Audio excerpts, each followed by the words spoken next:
All right, ladies and gentlemen, welcome to Sergeant John Fott Field for what I believe is going to be the last high school football game of the year played in Sault Ste. Marie. I'm Donnie Matthews, joined here by John Bujold, and tonight in senior final football action, a rematch of last year's Korah Colts versus the St. Mary's Knights. John, what do you think? Well, it's the fourth year in a row we've seen these two programs face each other. The difference this year is until last week, I don't think any of us expected it to be another matchup between these two teams. I agree. St. Mary's started off the year 0-5. Very young squad. They've graduated a lot of the guys that got them through some championship runs over the 2022 to 24 season. And they just turned it on. These kids figured it out. They changed up their offense a bit. Their coaching staff continued to invest in them and encourage them to keep going 1 week at a time. Put a big number up on White Pines last game of the season, and then had a shootout victory over Spear Heights. We're 4-2 on the season. So if they keep taking steps like that forward, they have a real shot at putting up a good game here against Korah. But with that being said, they're up against the Dynasty, and the Dynasty seems well-stocked once again this year with a little bit more of a balanced offense with Koski at quarterback and Peyton Melchiori filling the shoes of Gazzetti as he left.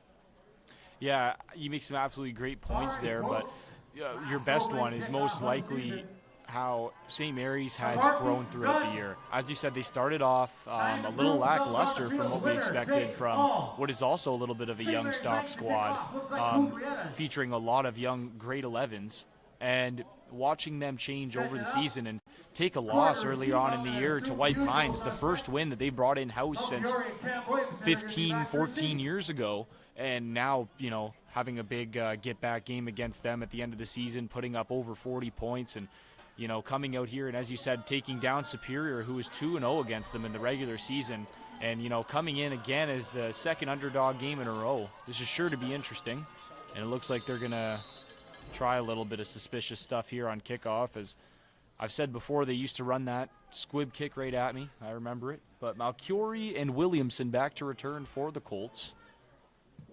Cuglietta's kick is up. Fielded by Melchiori on the 15-yard line, is killed by number 97, Michael Almabike, whose name we are sure to hear a lot tonight, and what a hit to open this game. Yeah, that's a name that we've heard make big plays for the last few weeks. He's a tone setter. When this team needs a spark on defense or special teams, it always seems to be him that steps up and delivers it. And right there, I don't think Peyton Melchiori was expecting to get hit that square to start this game. Oh my, especially not in specials. Wow, way to lower the shoulder and set the tone early on. And, Melchiori's bell, I'm sure, is rung. And, I mean, that's not how you want your starting running back to start the game, but spread left look. Koski in the gun, trips to his right, Melchiori the back. Takes the snap. Hands it off. It's Melchiori. Melchiori following his guards. Melchiori bounces it outside. Melchiori at the 40. Melchiori at the 50. He breaks a tackle, and he's going to go all the way. Peyton Melchiori on the 20, the 10, and into the end zone. The Korah Colts on the first offensive play, setting the tone with a touchdown. Well, that's championship experience right there from Korah. They come out ready for the first rep. Gigantic run. We've seen so many elite running backs come through this Korah system over the years. The last few that just named the least have been Michael Nicoletta. You think of Nathan Gazzetti, and Peyton Melchiori fits that mold perfectly. And right there, perfect blocks by that O-line to start this series off. And St. Mary's a little shell-shocked. Their coaching staff's going to have to work to get them back in the game here. Yeah, that was just absolutely, as you said, the staple for the Korah Colts has been that running back core over the last several years, and just way to set the tone by Peyton Melchiori. 86 yards, a touchdown to the house. Cochamilio here to attempt the kick. It's good, and the Korah Colts build a lead of 7 early in this match.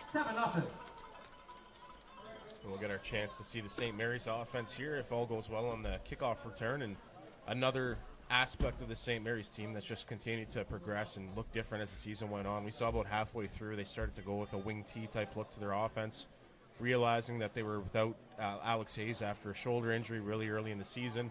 You bring in Juma, who's traditionally been a run-first quarterback, an athlete at the pivot position, plus 3 really, really talented running backs in that young core. Ren Levesque being the elder statesman out of the 3, but you also have Hunter Jackson and Jaheim Perot-Didier. They're a heavy backfield, and they're hard to take down, but this Korah defense is also the best in the league. So we'll see how that matchup shakes out. Yeah, absolutely. And also breaking out more recently in the playoff game last week, Charles McInnes, the tight end for the Knights, clocking in 2 receptions, about 10 yards, and 2 touchdowns. Critical points in the game on pushing the Knights past the Steelhawks. Cochemilio now out to kick off. Looks like Cuglietta and I believe Spadafora back to return for the Knights. Reve also back in the bunch. I've lost my rosters here, so bear with me. Cochemilio's kick is off.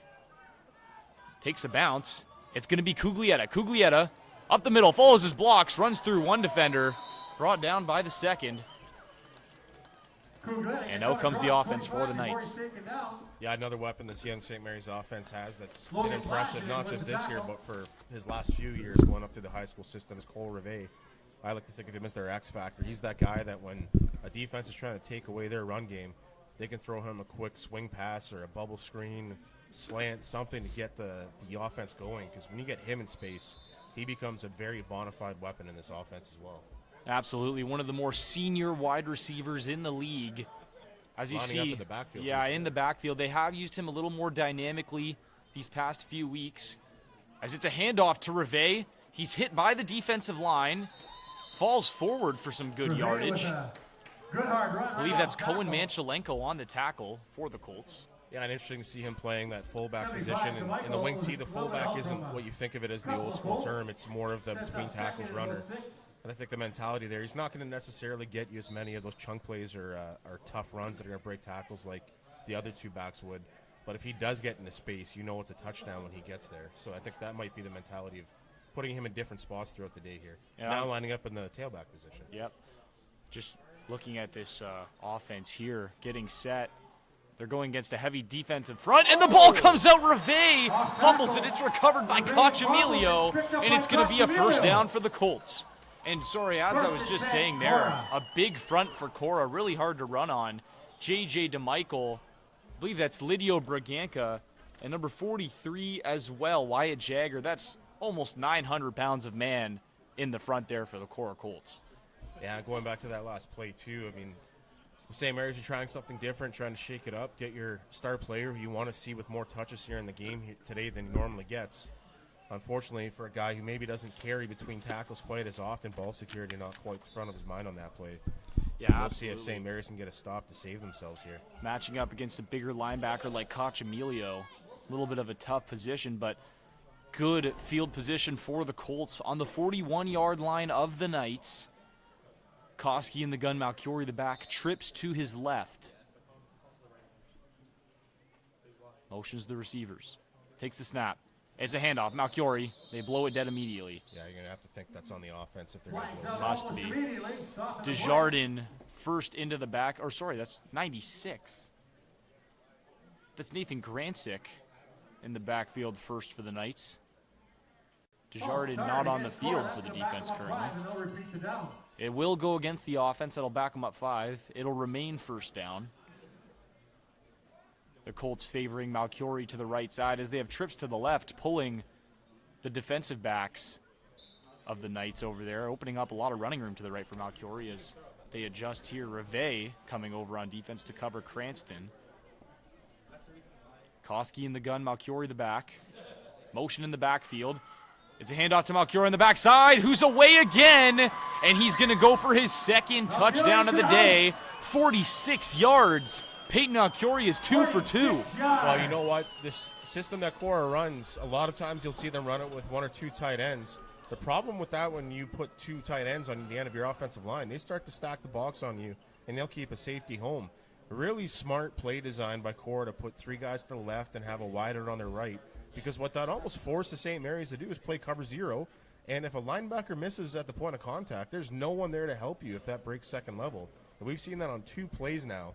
So St. Mary's might have to make a choice. Instead of matching up with those 3 guys on the left, you might have to go 2 cover guys and just hope that you can handle a screen or something in the flats. Yeah, absolutely. Maybe a little linebacker help out there, but you've almost got to man somebody up on Malchiori to ensure that he can't break free that easily and track him over the middle if you are that worried about the pass game of the Colts, which has been one of their more primary attacks this year. Yeah, it'll be interesting to see how St. Mary's adjusts, because that's 2 straight plays in a row You know, they empty the box out a bit, trying to account for those guys out wide, and Malchiori's O-line is making giant holes for him right now, and he is taking 2 to the house right away. Yeah, absolutely. Malchiori, 132 yards, 2 touchdowns on 2 carries. More of a historic stat line. 5 minutes into a game. Yeah, not even 2 minutes into the game. Oh, true enough.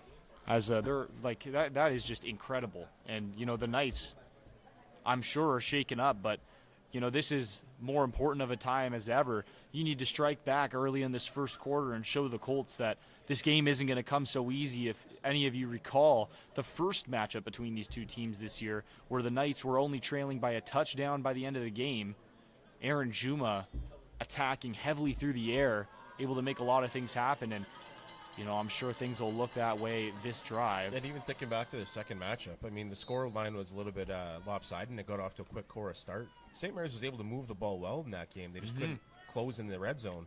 Yeah. So we'll see if they can get themselves back on track here. Koski, squib kick up the middle. McInnes on the recovery. Wisely takes a knee. Yeah, he knows he's not that good. Yeah, he's not. He's not don't housing risk that. dancing around in space and getting yourself hit hard. Absolutely, and as one of the guys I'm sure they'll look to a lot tonight in the passing game, as you said, Juma, a younger, more run-heavy quarterback, probably looking to dump it off into the flats to somebody like McInnes. Levesque also in the game now for the Knights. Yeah, and that's your veteran in that offense. I think that's a good move to have him come in and settle things down. Levesque's never going to be – well, he has the ability to be your big game breaker, but he's also just your grinder. He's going to get this offense trying to get some hard yards and get you started out. Jackson also in the backfield. Juma under center, takes the snap, opens up. Hunter Jackson follows a block, is hitting the hole, breaks a tackle. Runs through several more defenders. A good gain. About 9 yards on the play. It's going to be second and short, Knights. Yeah, my favorite thing with watching the St. Mary's offense the last couple of weeks is it seems like it's somebody else's turn every week in this running back core to go off and be the guy that turns it on for them. And Jean-Pro Didier, last time we saw him against Korah, he ended up having a big fourth quarter that made a big difference in the momentum. And Hunter Jackson's had a couple of great weeks leading into this one as well. Yeah, absolutely. He's more of a veteran as well now for the Knights. Probably leading in rushing yardage the last 2 years. And the Knights draw DeMichael offside. It's going to give him an automatic first down. And we saw this last time these two teams faced. St. Mary's is going to use that hard count, and they're going to try and get that defensive line to neutralize themselves a bit. If they feel like they're getting too much of an aggressive first step off the line, trying to time up that cadence, they're going to call that. And they got Korah quite a few times, which you being a Korah guy, you know, if you came through junior Korah, Coach Elliott spent weeks on weeks teaching you watch the ball. Don't you dare listen to the cadence or jump it. Absolutely. You know, nothing is more important, especially in a short downage situation where one more stop for no gain or less sets them up with a punting situation now. A first down for the Knights on their own 42, I believe. Jackson tripped up in the hole, falls forward, still a good chunk gain, 3.5 yards. He gets stripped up. Don't know who to credit there with the tackle. Maybe the turf monster. Good for 2 yards, 2nd and 8 for the Knights. Yeah, that might be one of those ones where you just trip over your own lineman trying to squeeze through a hole. Yeah, it does happen. As I said, the heavy front still out there. Connell Smith now in the lineup as well. And those are just some big boys up front, a little bit tougher to move for the Knights. Juma under center. Tight end now to his right-hand side. Making a little bit of adjustments here. Takes the snap, opens up, drops back, airs it out over the middle. Korah wide open, and he's tripped up by Kinnunen for a big chunk gain. Yeah, and I mean, I liked how they were trying to get Rive more involved in that first series, but that's how he's going to be dynamic and effective in this sequence. This is a run-first offense. The defense is going to creep up and try to stop the run first. Juma is the type of quarterback where the play action is going to work to his strengths. And when you have guys like Rive and McInnes where you can find an open space off that play action, big things are going to happen. Yeah, absolutely. And Rive just wide open there. The Colts playing heavy into this run game as it's a handoff now to Jackson. Fights to the outside. Gets maybe back to the line of scrimmage. Looking for a hole to turn up. Yeah, you'd like to see Jackson try to find a place to cut that upfield, maybe be a little bit more patient once he's bouncing it outside. looking for that cutback lane. He is a fast kid, no doubt about it, but this defense on Korah is fast too, so you're trying to find that immediate way to get upfield and get yards. Yeah, the young, impactful talent for the Colts shining bright this year. No, not as many veterans. We spoke about this before the game, that there are only 4 true fifth years for the Colts, the lowest they've had since the COVID break. Juma in the gun. Takes the snap, opens, hands it off, Levesque. Levesque in open space, he fights to the sideline, cuts it up, runs through a few defenders, and he's going to be credited with an 11-yard run and a first down. Ryder Strawn, Logan Lajinen on the tackle. That right there, that's an experienced run by Levesque at the end. Kind of what we were just talking about. When you're a younger running back and you're trying to hit the home run, a lot of times you'll see that edge, and you'll try to hit it that can even get down the sideline. Well, Levesque knows, based on years of experience, that outside edge closes up fast, and he cut it upfield with a little shimmy step, was able to get the first down for his Yeah, that was a really nice play there by Levesque, who traditionally was a wide receiver but has made a great adjustment to running back. Juma under center, takes the snap, opens up, it's Jackson. Jackson hitting the hole hard to Michael, back in the game. Phillips also in on that tackle, and Jackson ran into a brick wall on that play. Couple of hard-hitting players right there for Korah, and that pretty much brings us back to the line of scrimmage. And that's great team tackling right there, and I love to see it when your D-tackle gets involved in an outside run and makes the stop. Yeah, absolutely. DeMichael, the fifth-year defensive lineman for the Colts, and just what a play by him. Able to work outside of the block, make a play. Juma back in the gun, takes the snap, rolls out to his left. It's going to be a nice pass to Reve, makes the catch, slips a tackle, dragging defenders for a first down. Knights. Yeah, great job by Reve finding a soft spot in that zone defense. Even better job by Juma to hit him in time. It's like we said before coming into this, Juma in his career has not done a lot of throwing the ball from the quarterback position. He's very much been a run-first athletic quarterback. St. Mary's has really pushed his development in that aspect this year in the absence of Alex Hayes. I am noticing, though, they are playing way off on number 14 on that ISO side. I'm wondering if they're going to see that and maybe go to that in the play action here at some point. Oh. Juma takes the snap. What happened there? I think Juma forgot that he was supposed to hard count. I think the center snapped the ball. Oh, maybe that was So I think the center forgot he had a hard count because Juma looked clueless. And I'll say something here as you say that they're playing off on 14, and AJ Romano, a player who I played with in my final year with the SaberCats, and he came in with a little bit of an injured receiving core, and he stepped up, made some big plays over the top, as he's really good at tracking the ball with his hands and his eyes and reeling in deep catches. But Romano's also an athletic receiver who, you can throw that little out or hook route to, and he's going to be able to throw a few juke moves. And I believe it's Chase Venn in coverage. Venn's got to stay keen on his game tonight, as I just throw the post to Romano on a play-action pass who would most likely be wide open. And, I mean, even just thinking shorter than that, trying to take the yards that are given. He's been at times playing 10 to 15 yards off of Romano, and if I'm Coach Caruso and I'm seeing that, I'm calling a little hitch route or, a quick stop, something where the ball gets to me fast, and I can just use my athleticism to try and eat up yards. Yeah, even just a quick screen pass to the outside. Like, 24-yard line to the Colts. Let's see what Juma does here under center. Takes the snap, hands it off, Levesque up the middle. Back to Red Levesque, he goes up. Aiden Wanch making the stop there for the Colts. A player's name who we probably won't hear a lot tonight, is he's a premier pass rusher, and he's going to have to get involved in the run. Yeah, they're not passing a lot, so he's going to have to get involved in the run game. Well, he is an athletic defensive end who is stellar at setting the edge, so we'll see what he's capable of here tonight. Levesque with a gain of 2. 2nd and 8 for the Knights. What was that call on the... I was just thinking that. I believe it wasn't whistled in. Or fortunate for St. Mary's. Or it might have been an offsetting. Juma rolling out to his left. Toss to Romano on the comeback route. It's going to fall incomplete. And out comes, I believe, this is going to be the field goal team here, I'm sure. Well, great pressure by A.J. Romano on that blitz. That stopped Juma from being able to plant his feet properly and get his arm through the throw. But also, this is kind of what we saw from St. Mary's last time they faced Korah. They can move the ball from the 20 to 20-yard line pretty effectively. But this Korah defense really clamps down once they start to get in the shadow of their own goalpost. Oh, absolutely. So here we go. Cuglietta from the 29. It's up. And it's good. Cuglietta with a 29-yard field goal, and the Knights are on the board with 3.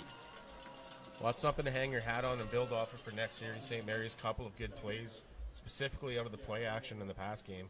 The run game's still not bad, obviously, but it's going to be a long day at the office if you're going to have to chunk your way down the field with the run game against this Korah defense. Absolutely. So it's nice to see them getting the intermediate throws involved in their passing game.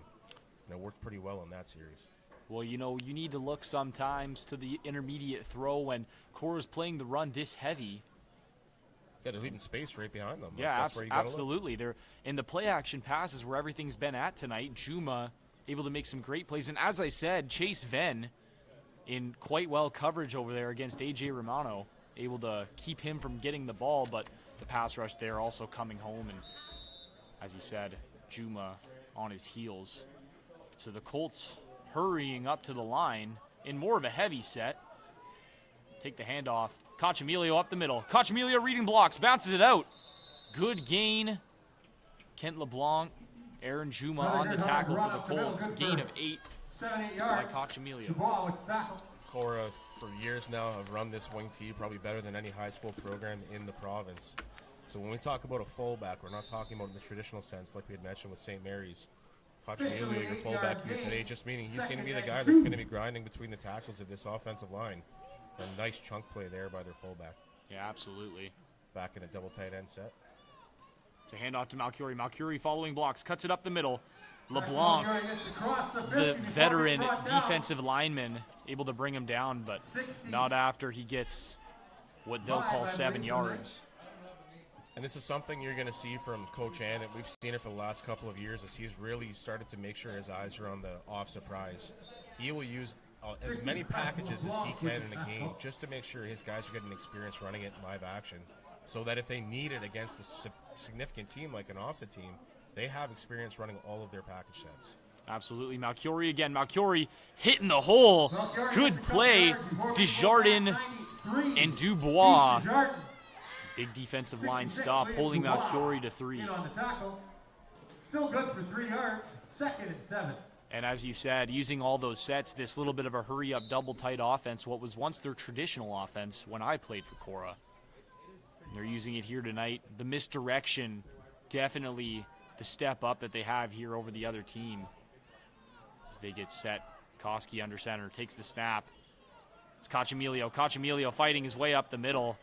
Eventually dragged down by the defensive line. First big decision of the day here. No man's land for Korah. Do you go for it and try to pump up that score line here on St. Mary's? I think you punt. I think you punt. It looks like offense is staying out here. Yeah, and they bring in another big man on St. Mary's, number 62, Landon Sorrenzia. Well, big chance for the St. Mary's defense to make a stop and get their offense back. You know what? This is where Korah would try a hard count. This is I'm sure they have it installed, and you know, as they get set, Spriley overset tackle to the left side. And they run a play. It's Malcurie, and he gets the yardage. Multiple Knights on the stop.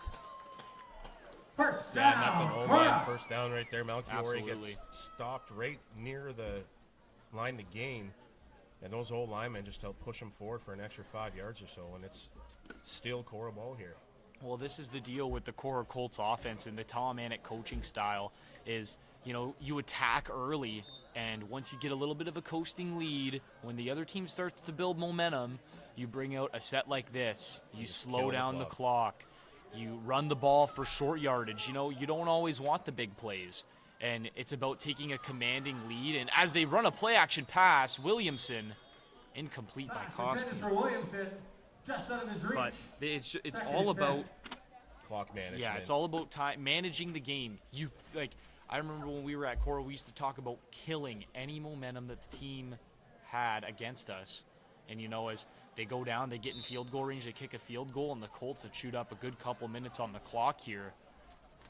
And they're able to maintain possession probably well into the second quarter on this drive. 2nd and 10. Koski dropping back, airing it out. Williamson, good coverage. Number 18, that's Cameron Contalainen. Nice play there for the Knights, forcing a third down, and out comes the punt team and Cochamilio for the Colts. Well, that was the stand that you need if you're that young St. Mary's defense. This game was at risk of getting out of hand on you here the last couple of drives. You get a 3-point field goal on your last drive, and now you have a chance to get the ball back here. With that being said, you know, a reminder of when those return guys are going out in the field, secure the ball first. That's the number one priority in a playoff game. Don't give that momentum back. You know, playing now at the college, and I know you've been associated with us, but the effort we put into special teams, Coach Orzetti, he says the most important thing on kick return and punt return is possession of the ball. Cochamilio's kick in the air, and can take a bounce. Fielded. I believe that's Cochamilio's kick headed a bounce, fielded by, looks like Michael Cuglietta. 20-yard punt. I believe a flag just came out. Maybe a no yards call there on the night. Yeah, I would have to think that would be it. If it's not, it was a late hit out of bounds, but I didn't see anything that would make me think that. I agree. It didn't look like it. Maybe a little shove out of bounds, but I don't think they'd flag it. Well, you know, not that I try to get in the OC's head or anything like that, but if I'm Coach Caruso over there right now, this is a series where I want to get my O-line engaged, start to establish that run. That's been the bread and butter of your offense. Unnecessary roughness against right Korah. now, you got to get it going early on. It is going to be an unnecessary roughness against Korah, a 15-yard penalty. It was a push out of bounds late.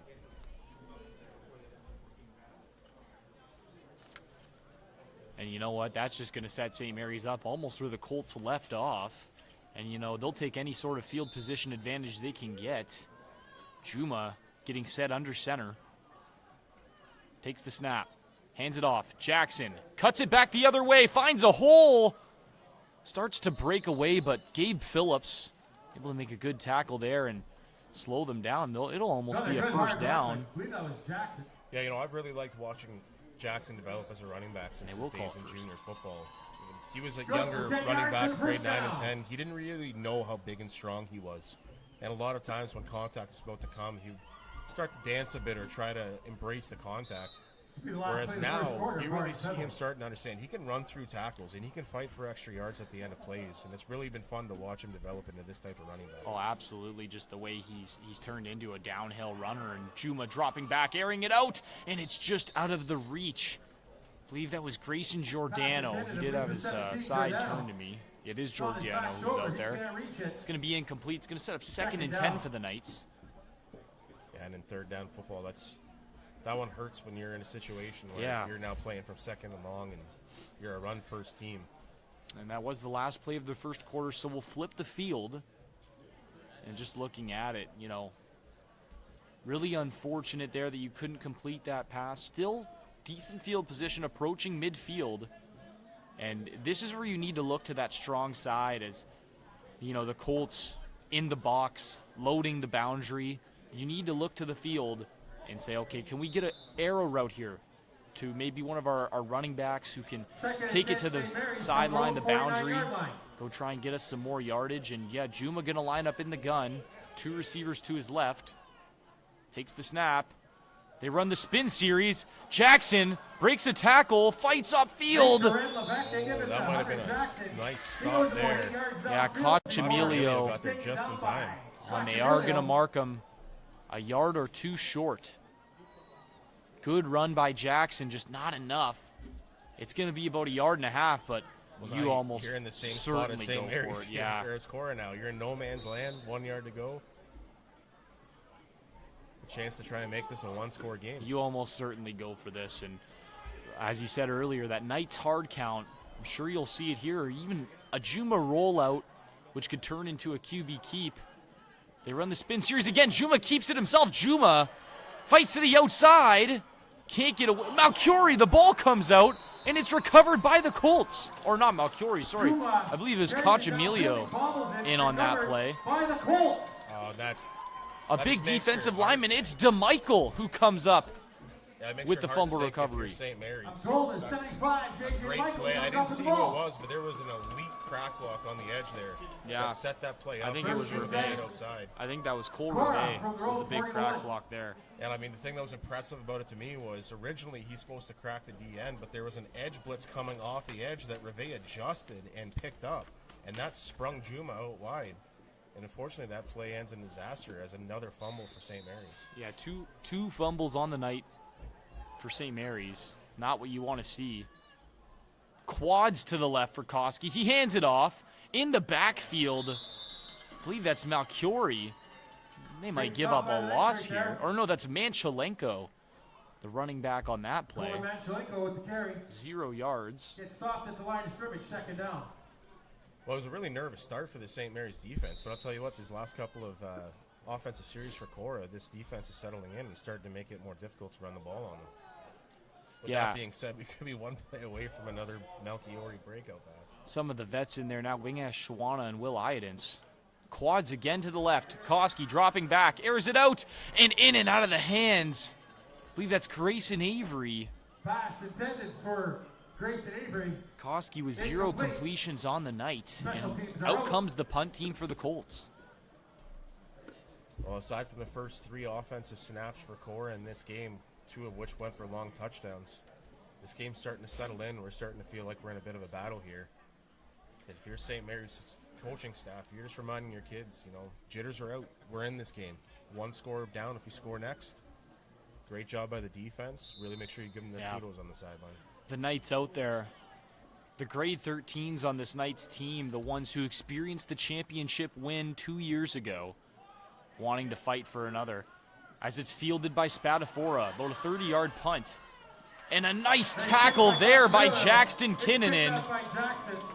He's eventually taken down by Malchiori. That was great coverage on punt. That was a great punt cover.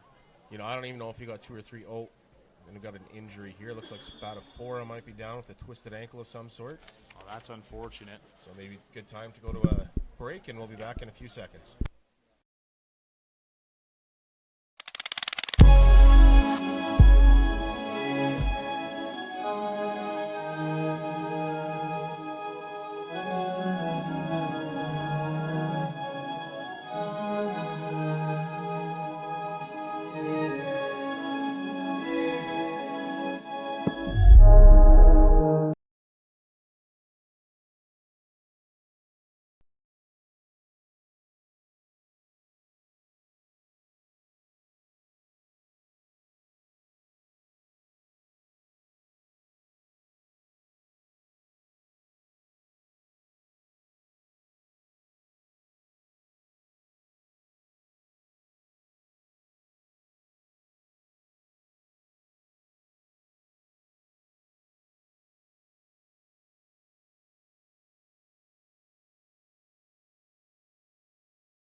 Back from the break. Spadafora able to carry himself off the field. Always good to see.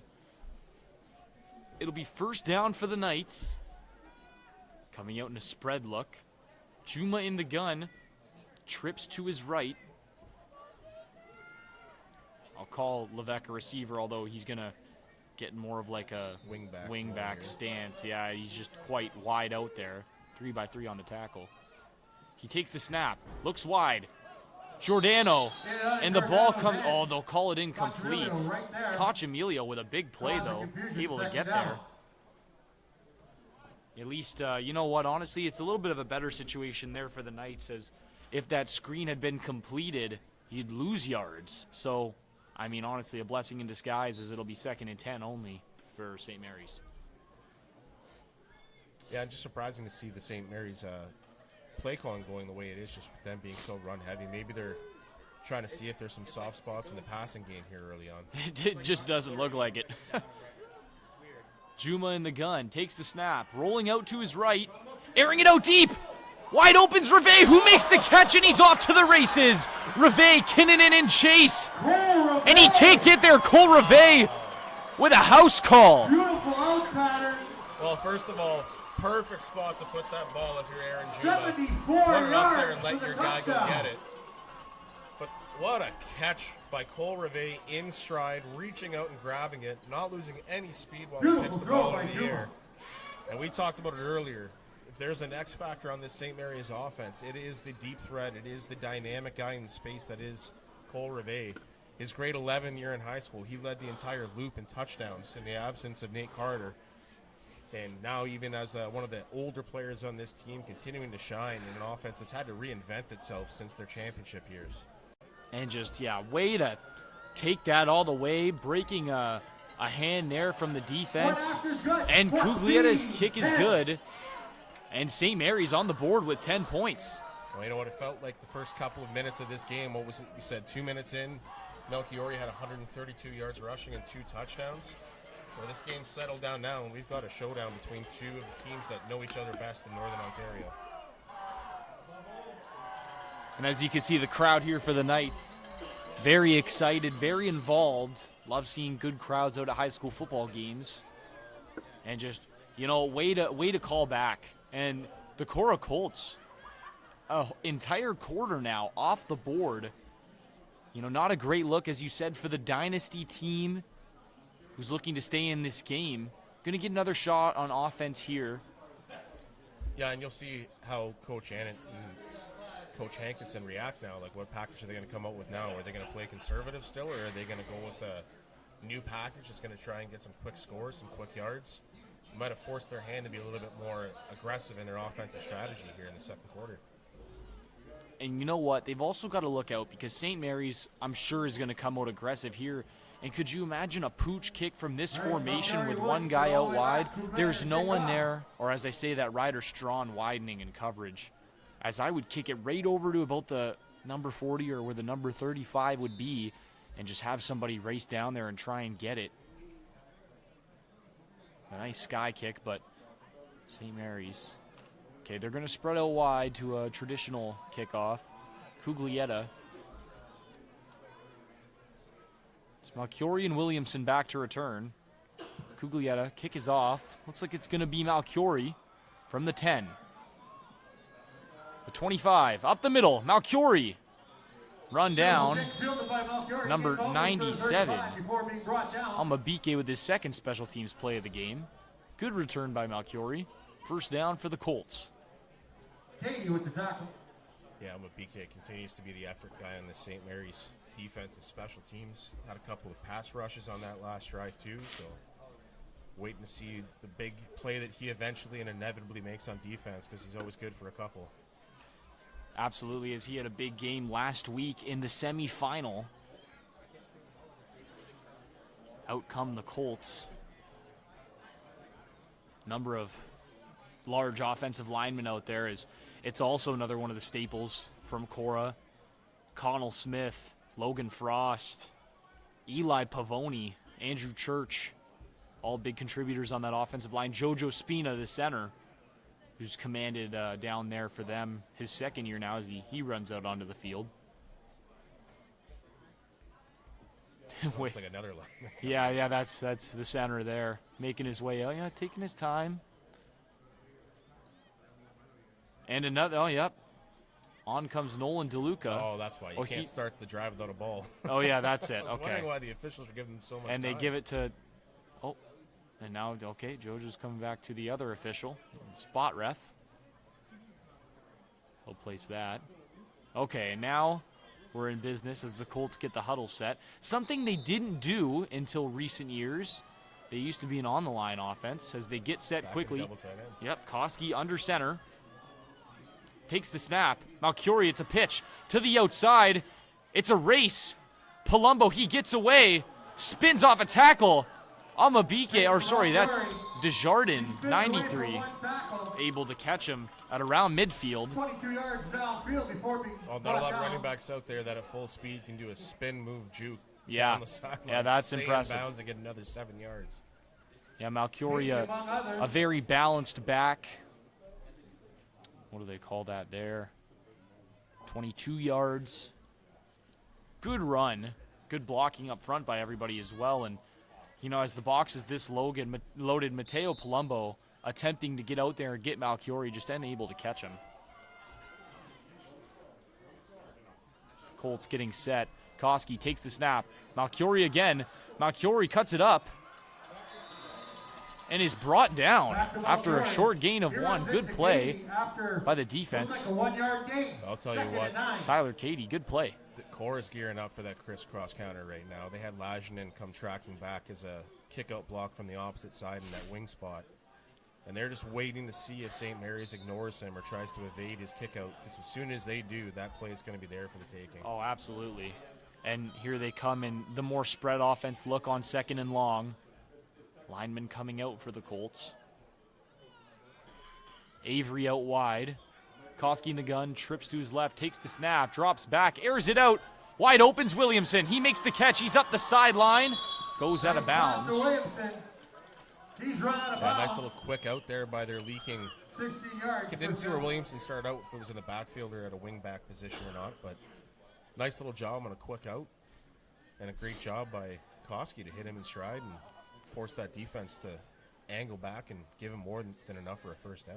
Yeah, absolutely. Just good read there by Koski. You know, don't take more than what the defense is giving you. Takes the nice out route, and the veteran receiver able to make some more yards out of it. Koski in the gun, takes the snap, drops back, airs it out for Manchelenko, who's just going to be unable to get there. Ball maybe a little short. You know, honestly, though, if you're going to miss, that's the place to miss. You know, Yeah. trying to throw into the coverage over top of Manchelenko, instead throwing it where he can come back to it a bit. Just let him a little bit too much where Manchelenko couldn't adjust his route. But there's a ton of space over there on that right side, and Koski throwing it where only his guy could get it. Yeah, that's a good play there by Koski. Just able to make the right call in terms of where to place the ball. As he'll stay in the gun with trips to his left. Takes the snap. Malcuria. And the Knights get there. Liam Dubois. Big play in the backfield. A loss of 4 for the Colts. Well, Liam absolutely burned the guy who was supposed to down block him on that play, totally deking him out of his shoes and ripping through. And he caught Malchiori by surprise, of all people. Malchiori just kind of tucked the ball down and realized he was done, trying to prevent a strip on the play, because I don't think he had any idea that that play was going to develop as quickly as it did. Well, as you saw there, the Colts in a nasty split as they come out with the tight end wide and the wingback lined up inside of him. Dubois lined up in that area, able to mess with the wingback who's not used to blocking someone of that size that often, and just able to make a play. As Cachamilio punts it away, a shorter punt, it's Juma who fields it, and he just runs out of bounds. All hands on deck time for St. Mary's. They got their quarterback now out returning punt or kick. Yeah, punts, excuse me. Yeah, let your number one athlete do everything. If Superior Heights has taught us anything with the train of Wooten, Gauthier, and Barkley, one man can in fact do it all. To an extent. Especially when there's no tomorrow. Yeah. Yeah, you know, and some people say that, you know, oh, my thumb hurts, you know, I'm cramping. Well, yes, but do you want to play football tomorrow? I do. You know, you fight through some things like that, and Jumo, they're doing it now for the Knights, just bringing all he can to the table so he can really say, I did leave it all out on the field.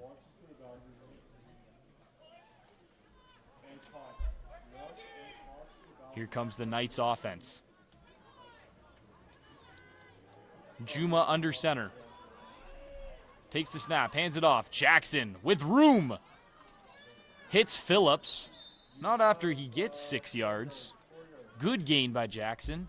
It's going to set up 2nd and 4 for the Knights. Yeah, and this is the game script that you kind of want to see them get back to. They put themselves in a lot of 2nd and long situations in the last couple of drives, passing early on, kind of getting away from their run game that really got them here this season. 2nd and 4 and it's no problem at all to have a balanced offense and get that pass game going, but in order for your play action to work, you do have to still establish the run, or else this defense is just going to adjust.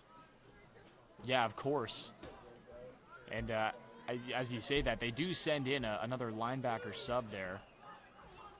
Juma under center takes the snap, hands it off. Levesque breaks a tackle, is still chugging forward for the first down. He's caught eventually. That's Beauville with his first play of the night. A nice gritty run there by Levesque. Yeah, 6 yards.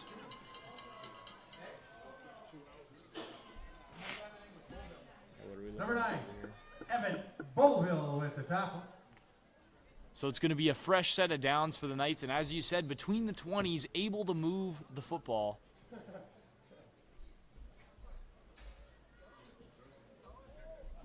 see what they do here on their own 31-yard line. Juma in the gun.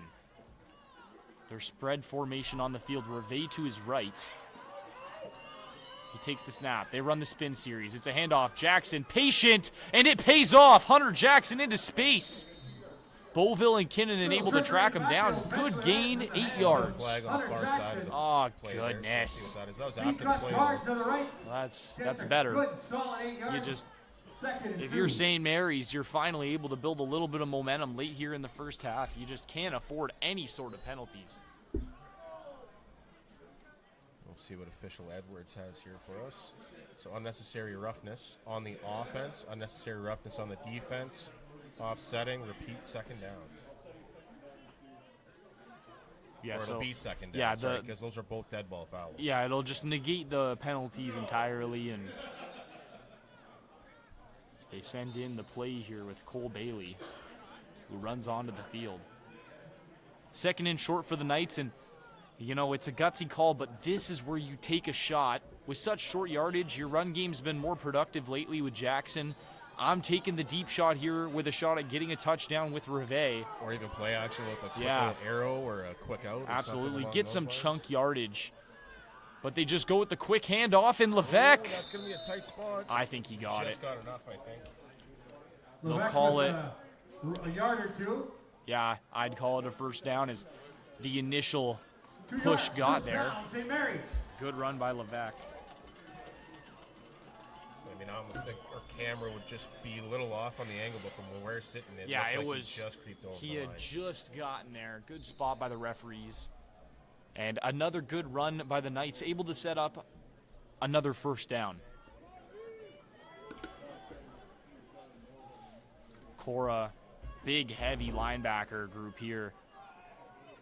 Jaden Caldema, Gabe Phillips, Koch-Emilio, Manchelenko, and Lajinen out there as well. As Juma takes the snap, they hand it off to Jackson, who follows his block, but he runs into Phillips. Gabe Phillips with the tackle after about a Gain of 3.5, 2.5, gain. 3. It'll be second and long now for the Knights.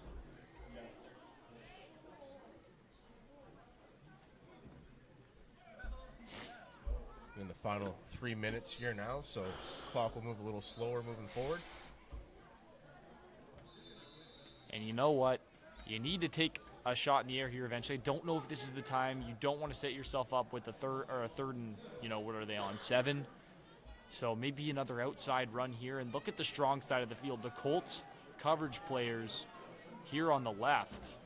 And the safety, Strawn and Venn, the only ones really out there. As Juma rolls out to his right, just chucks it off to Jackson, who goes for almost no gain as Gabe Phillips able to make a big play there. Well, that's a big stop for Korah on that play, because that leaves them plenty of time on the clock, and you have to punt now if you're St. Mary's in this one-score game. There's no way you're going to risk around with field position when the score's now this tight. And they'll call it a loss of a yard on that passing play there. And, yeah, out comes the punt team, but St. Mary's known to run a fake punt in the last few years. And to be honest, this might be the time to pull it out right before halftime. Yeah, get the Colts on their heels. Yeah. But, yeah, the Colts playing a little honest here with 2 players off the ball. Pro Didier showing some emotion, maybe missing a player on the field. It looks like the Knights will have to waste a timeout. They're saying no, just go it. Run the punt team. And they will, and I was going to say, if you end up with a block punt here because you didn't call it. All right, maybe a good time to take a break, and we'll be right back. We will be right back.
3rd and long for the Knights.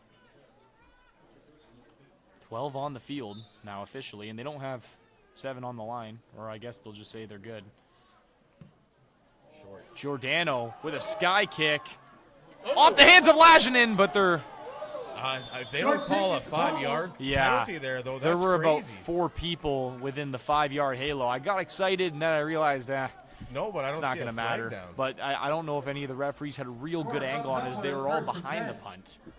This is why you almost need somebody almost behind the returners to see what happens. I think it's fielded by the Knights regardless.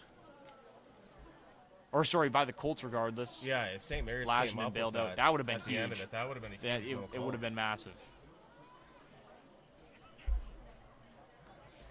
I think that was St. Mary's. Was that their first punt of the game? I can't recall. They've had a lot of turnovers, and I don't know if they've punted yet. I think you're right. I think the first 2 drives Because I'm just ended. doing stats here. I'm just realizing that now. Koski under center, takes the snap, hands it off. Malchiori, nice hit. Tyler Cady. I'll tell you what, this St. Mary's D-line, since the opening couple of drives, have turned up the intensity, and they're firing off the line. And they're making it very difficult to run against them since the, 2nd minute of this game? Yeah. Korah really hasn't been able to find any kind of rhythm on offense. Got to make a little offensive line substitution here. DeMichael, the man of the night on the line for the Colts, coming on for Andrew Church. They take the snap. It's a pitch to Malchiori. A race to the edge. And he might be gone. Chased down by Desjardins. Nice run by Malchiori. Well, that's the benefit of having a legitimate superstar on your team. Yeah. When things aren't going great, just keep giving him the ball. At some point, he's going to break it out for a big play. And, you know, I talked about, as much as I wasn't on this mic, I talked about that last night with Adam Provenzano and the way he was just able to tear it up Oh, yeah. for that Knights defense. What a For that Knights offense. Yeah. Over 250 yards, 4 touchdowns, amazing game. A nice 23-yard run there for Malchiori. That's one of those games as Provenzano you continue to tell your friends about for 30 years after, and they go, you Oh, know, yeah. we've heard this story 18 times, brother, but you're allowed to be proud of it. Oh, absolutely. He worked hard to get where he is. A player I coached in the Sioux Minor League for years. Malchiori there with another chunk play. Some good hard yards. They'll call it 6. He's got a forward on the tackle. Jojo Spina a little slow to get up from that one. As I said before, a big impact offensive lineman for the Colts. Well, it's a big play for St. Mary's defense. You give up any more yards here, you're in field goal territory against this Korah special teams unit. As after that run, Malchiori on the board with 2 bucks. Handoff here to Cochemilio, who's met in the backfield by Dubois. Dubois busts through, takes down Man, is Cochemilio. Dubois ever having a gigantic third second down. quarter right now? He is just Absolutely. blowing up this O-line. And you have to take into account that, you know, a couple of guys out there, Wing Ashuana, Liam Dubois, playing both ways in this championship game, fighting as hard as they can and able to make big plays like that is Korah going for it here. essential. And wow, yeah, what a time to go for it by the Colts, as they might run a hard counter, a little bit of play action here. If you're Wigash, you got to look down the line right now. I hope that's not where Watch you're lining that up. ball. No, I mean his position in Yeah. the neutral zone right And now. And Korah's going to call a timeout, I think. yeah, good time That'll be to a call timeout that. for Korah. Give themselves a little bit of time for decision making, but this is just a dire time maybe to go for 3rd down. 1:08 on the clock. That's a lot of time for a team like St. Mary's, who's a good 2-minute offense. They're going to bring out a little bit of a sub package here. I'm not sure if this is the punt team, but congratulations, eh? Congratulations.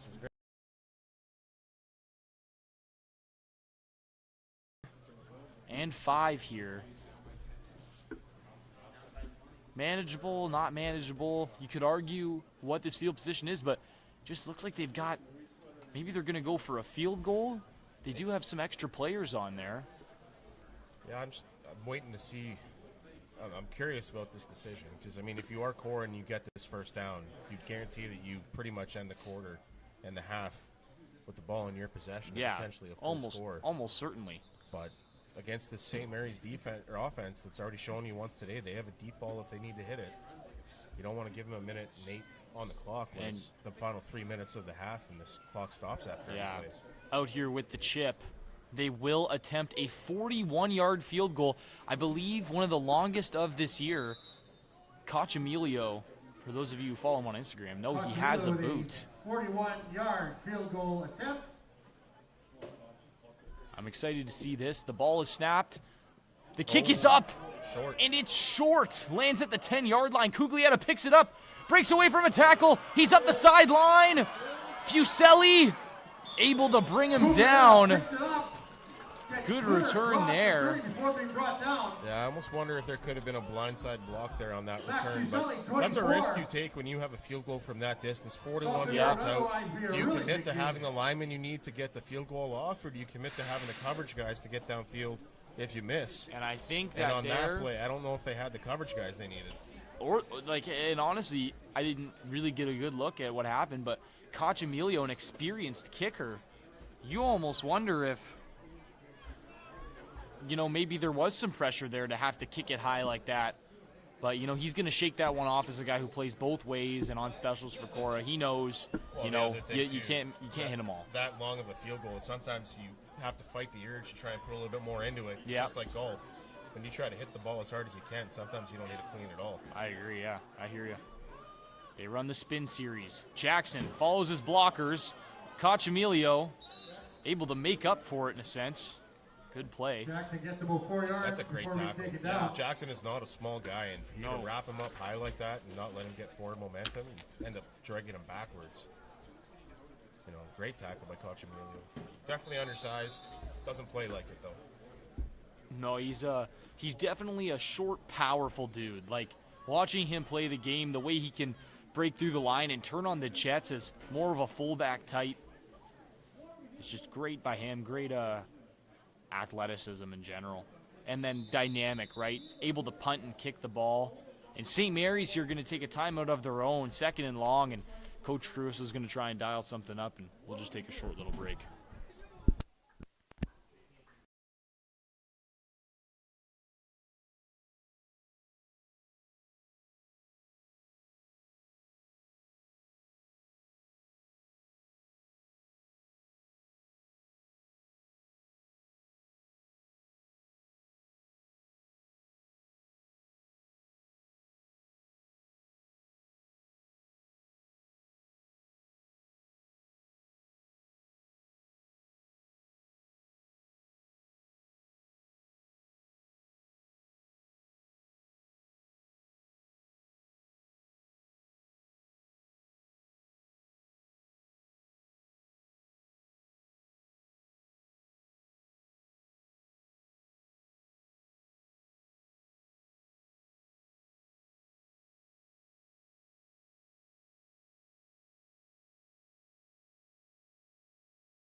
All right, we're back from the St. Mary's timeout. Juma in the gun, he's going to walk up to under center in the wing T look. I'd almost expect some sort of play action here. He takes the snap, hands it off. Jackson runs through a defender for a first down. Knights. And that is the version of this young man I have been waiting to see develop for years. Yeah. Just an understanding that if he keeps running downhill right through the tackle, it's going to be hard to ever bring him down for a loss. I don't think Nolan DeLuca saw him coming, and definitely not that hard in the game here still for the Colts as they're in a dime package. He goes to Rive. Rive can't get away from Fuselli. They'll call it a gain of 6. Rive with over 100 receiving yards tonight.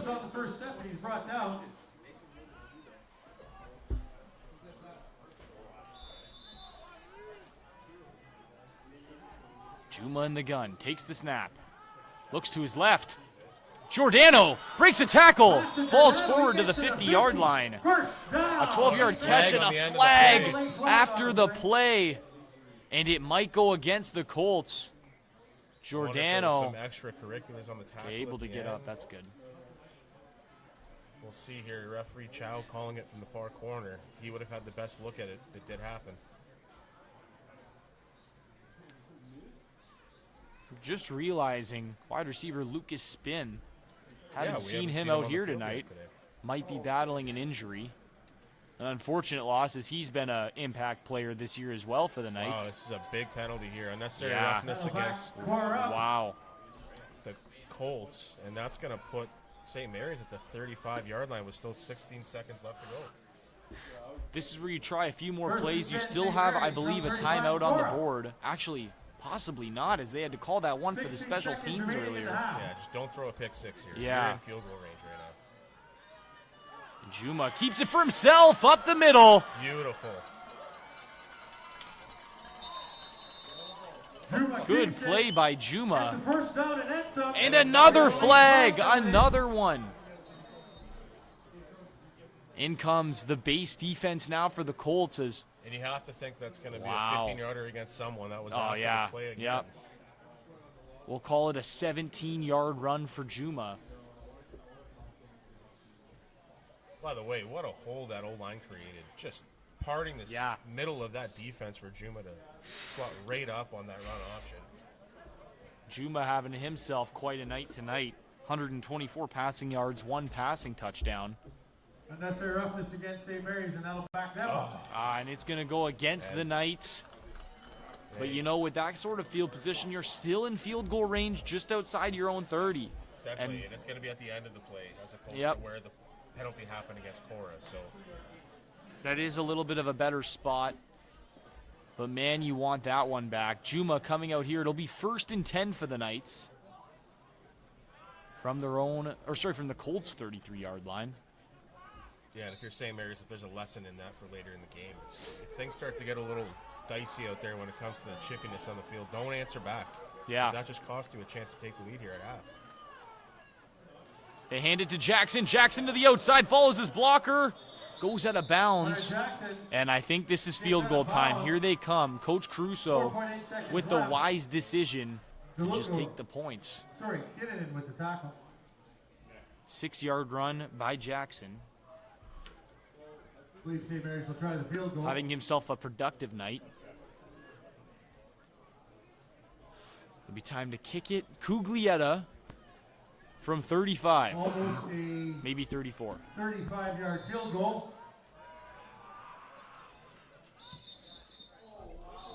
And they blow it dead. Late A time. timeout Freezing for the kicker. Knights. Or for the Knights. The Knights froze their own kicker. Did it miss? It did miss, Okay. so, I mean, wow, what a lucky call there.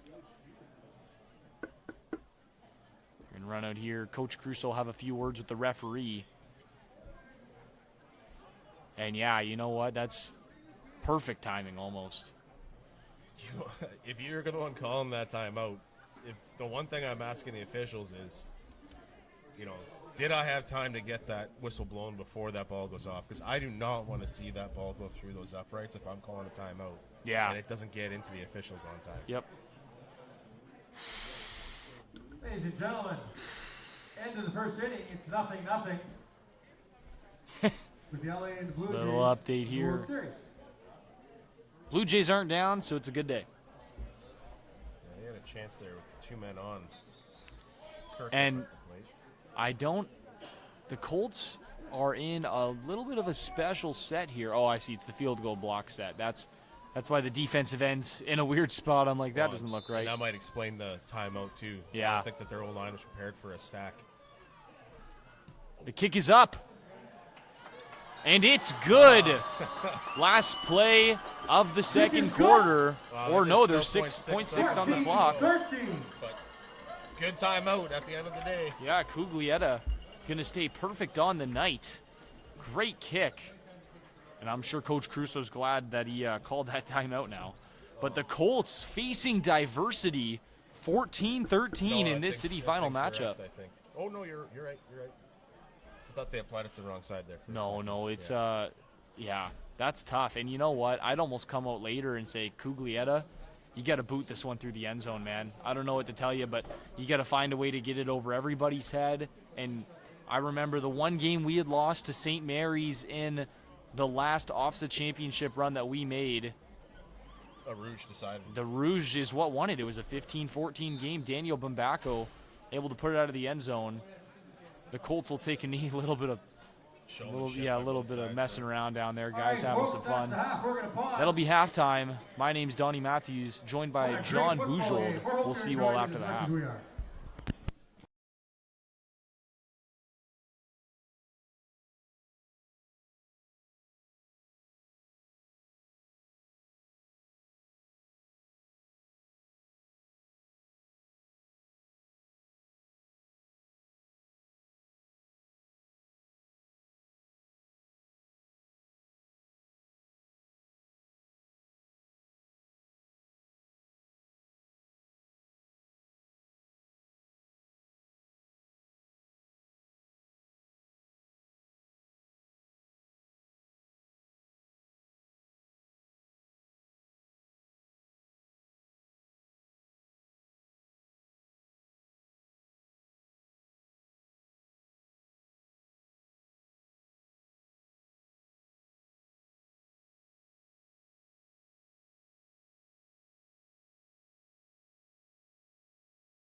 All right, ladies and gentlemen, welcome back to not the Blue Jays game.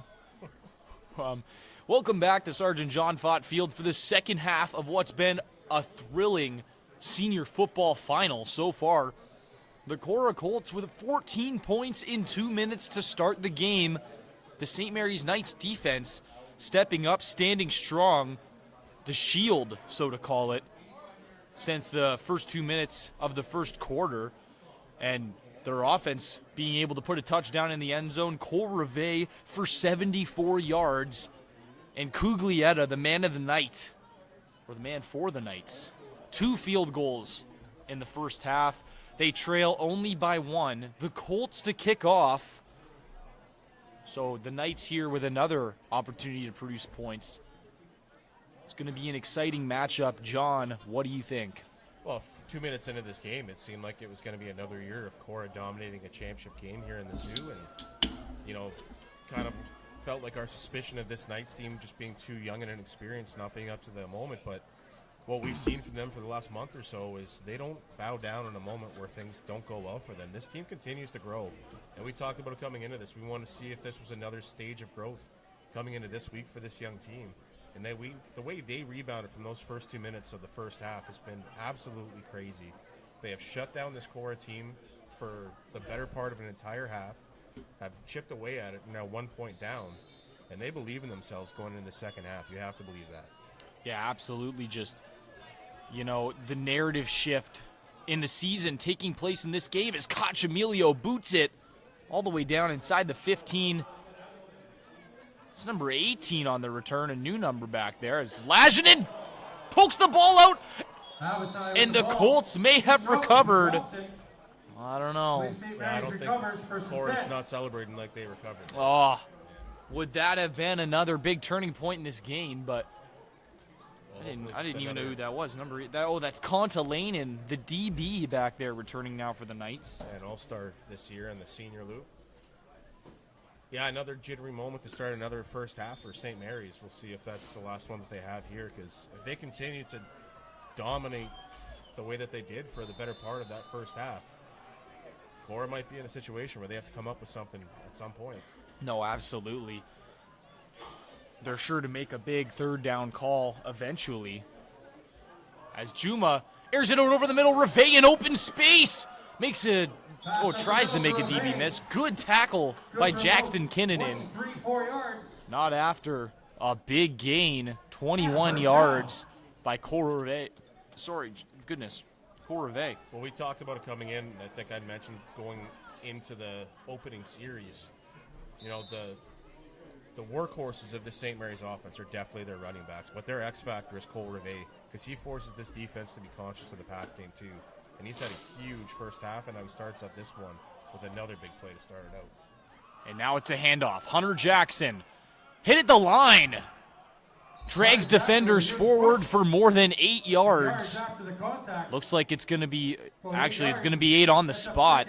Several Colts on the tackle. And, man, they've got to bring him down sooner. Yeah, and just kept his feet chugging, pushing his shoulders and his head forward into the pile. That should have been no more than a 2 or 3 yard gain. Hunter Jackson just kept his feet chugging. We've seen him start to get that confidence as this game goes on, starting to believe in himself as a power running back.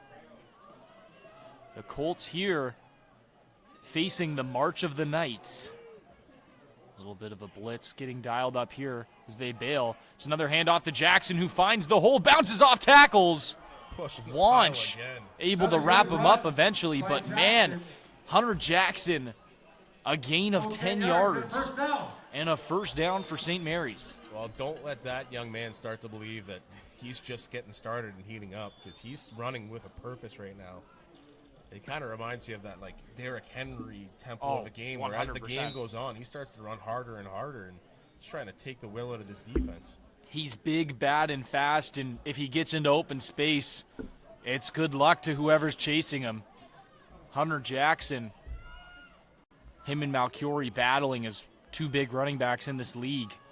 Juma, they go back to the reliable man, hit in the backfield, but he gets away. Jackson to the outside. And nice tackle by Williamson, the safety. Not after 8 or 9 yards by Jackson. and just way to break away from a play in the backfield and make it up the sideline. Yeah, and I couldn't quite see here because it's just so far away on that opposite side of the field. You almost felt like that could have been a horse collar tackle at the end of it, too. I think he just got almost pulled from behind by the jersey. It was weird. It was a little bit of an odd grab, but, you know, they teach you at Korah, you grab onto literally, well, other than the horse collar and the face mask, you grab onto anything to bring that person down. And coming in, I'm sure Williamson was thinking that. They hand it off to Reve. Gets hit at the line, but gets the first down. Good for 3 yards and a first down. Yeah, good to see that coaching staff going back to having some confidence. And Cole, we saw him in the first series of this drive in the backfield on a couple of plays. He fumbled it. They kind of moved him back out to his traditional wide receiver position, but bringing him back in here for a big first down, and I'm sure he is conscious of ball security moving forward if he gets that chance again. The Knights being able to make an impact. Over 100 yards on the ground and 150 in the air. They've honestly have more offensive production than the Colts tonight. As they run the spin series, they go to Jackson. Hit in the backfield by Beauville. A big stop for the rookie. And they back him up 5. Yeah, and you know, if you're coaching up Jackson on the sideline, just a quick reminder to him, like, hey, cutting up field and running north-south has been working for you. Don't fall in love with the outside. Don't fall in love with the big hero play. The short stuff was working. We were getting good yardage and good chunk plays. If you see a cut angle or a lane to cut back under a block, you take it. Absolutely, and he just wasn't able to find it there. The Knights backed up a significant amount, but Cuglietta's boot from inside the 40 may be the way to go. Juma now in the gun, spread offense out there. Put Reve on his right, top of the screen. Juma takes the snap. It's a QB draw, and he can't get away. Beauville does it again. Another stop for the rookie. Gain of 4 on the play. And, I mean, I would send out personally. Oh, no, I guess you're a little too far. It'd almost be like a 49-yarder. Well, you know what the reality is? We've seen this in the high school loop before, and I think we even saw Cochamilio do this in Junior Sabercats, where set piece that. Put it down on a block and kick it as far as you can. Very worst case scenario, you miss and you have your coverage team out there, right? Well, you know, you got to think about that as well, that Cuglietta may be able to get a rouge from here and close that 1-point gap, as Giordano there is just going to kick it out of bounds. Maybe a 15-yard punt. Short kick. Well, I think both teams can take some positives from that drive. Some good stuff that St. Mary's was doing offensively. They were able to get a good drive going, kind of flip the field, didn't leave themselves with bad field position once their defense retook the field. And if you're Korah, you have to be happy that you've got to stop there. Still a lead for you going into this, and a chance for you to settle your own offense down and maybe try some adjustments here going into the second half. Now this is going to be a big drive for both teams, as the Colts going to try and instate themselves on offense again. The Knights trying to see if their defense can still do it. It's a handoff to Malchiori. Malchiori hits the gap. He breaks a few tackles. He's still going. Malchiori, 13 or 14 yards. Breaks several tackles from the Knights. Big first down. Yeah, it's hard not to get excited about this running back matchup that we're seeing here today. Definitely two of the better players on the field. Both have no quit in their game. Arm tackles and initial contact aren't going to be enough oftentimes. Looks like they're coming into the spread look here. They have a switch out or no. Here? No, this is, okay. There's a heavy package. No, yeah, it's the heavy Wildcat look. Williamson in the gun. Takes the snap. Handoff to Malchiori, who breaks a tackle in the backfield, and he's taking off. Malchiori into space. A diving touchdown saving tackle from Aaron Juma. But Malchiori with a huge run into field goal range. You know, there's a couple of D linemen, including Keith Desjardins and Wigdash Shawana, that got really good penetration, but it was unfortunately on the backside of that play. And they were nearly there enough to drag him down for a loss. Turns into a massive game, and just like that, this field position has flipped on its head. And I didn't see who made the last tackle. Who saved It that was touchdown? Juma. Juma, the quarterback. Oh, and the Colts jump. Flags come out right away. That'll back him up. Just out of range of where Cochamilio missed the kick earlier. Or sorry, no, the one he kicked was 41. So it'll be around the same range. Once again, though, not necessarily bad to let Cochamilio take another shot here. So after the penalties Well, applied, still first down, though, in this Wildcat. Or, no, sorry, you have Koski back out there now, but... You know, Yeah. I'm curious to see if they go back to that Wildcat, because it's had success at different points this year. It has. Especially out of the play-action pass.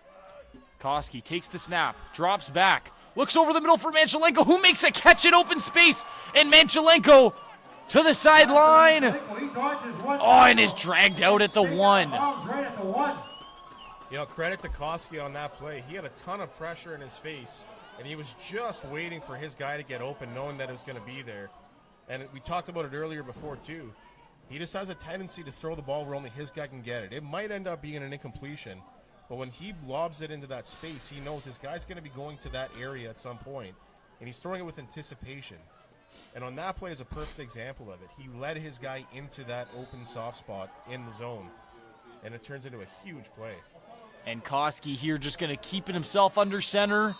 And no doubt that offensive line gets the push. Touchdown, Korah. It looks like the extra point team will come on to try and make it an 2 8-point lead. Koski with the keeper. Still just be a Touchdown, one-score Korah. game, but it would require a touchdown and a 2-point convert to tie it if this goes through. And what a drive for Yeah, Korah. just great I mean, drive. Last time we Malchiori. saw them do that was their second drive of the first half, and then here on their first drive of the second half, they come out red hot once again. Malchiori with his third longest run of the night. He's got 2 over 20, 1 over 30, 1 in the 40s, and 1 for 86 yards. Able to get another big chunk gain, set Korah up for another touchdown. Cochamilio able to stay perfect in terms of extra points on the night. And the Colts extend to 21. Yeah, if you're on that St. Mary's sideline now, you're just calming your guys down, reminding them it's still a one-score game. Nothing's changed. No, absolutely not. Just go out there and do what you did. Last drive had some moments of success. We just got to make sure we don't get any negative plays, because that's what killed us last time we drove down the field. Yeah, the Knights certainly going to have to cash out here, as you don't want to give that Colts offense a chance to light up. And it certainly looks like they may have found their fire again, as they're just about firing on all cylinders. A nice pass over the middle by Koski, a good read, and just way to step up into the pocket as a rookie quarterback against senior pressure. Manchelenko able to make the catch downfield. Malchiori with a few hard runs. It'll be good for a touchdown, Colts, and now Koski and the kickoff team out here to send it away. I think Mr. Corelli just going over to that huddle on the St. Mary's sideline, reminding them that although there's no play clock here, hurry it up a bit. You got to get out there. Can't be wasting everyone's time. As Cuglietta, and good to see him back in the game. Spadafora back to return as well.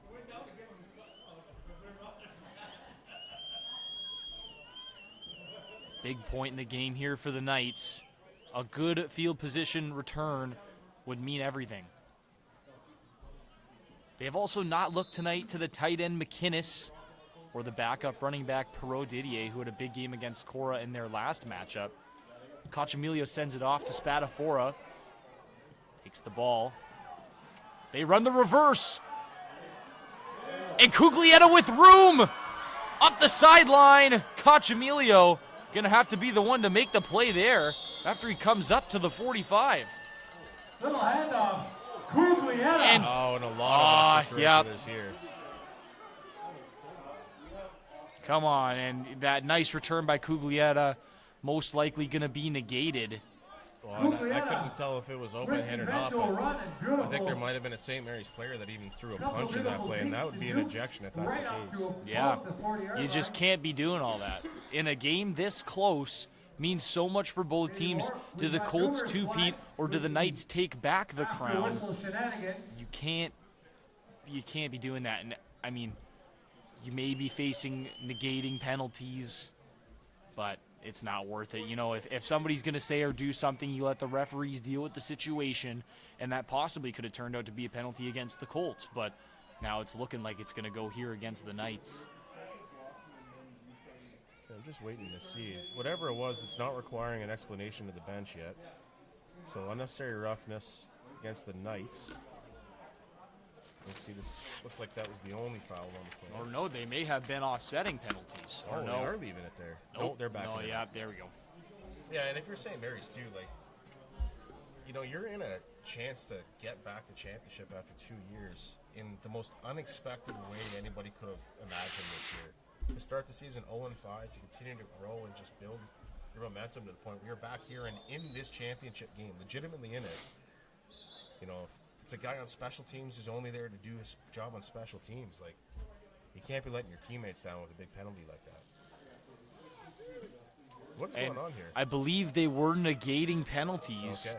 So, yeah, it'll just remain a first down for the Knights, and honestly, they got pretty lucky there as it looked like they threw, as you said, I think there maybe were some hands thrown. Going to have to see what happens here now. Colts in their base defense. Juma under center, hands it off. Jackson up the middle, chugging forward to Michael, among others, in on the tackle. And, oh my goodness, a big chunk gain by Jackson, who's just been perfect tonight in this, like, late game here.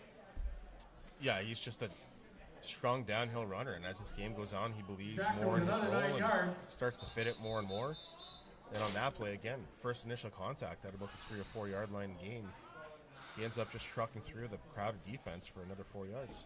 And there's going to be a conversation here with the captains, as there was probably some extracurriculars after that pile too, and the officials are just trying to calm this game down now. Aiden Wanch and Liam Dubois come and represent the teams here as the head official, probably going to have some words, say, it's time to reel it in, boys. You know, we don't want to send anybody home.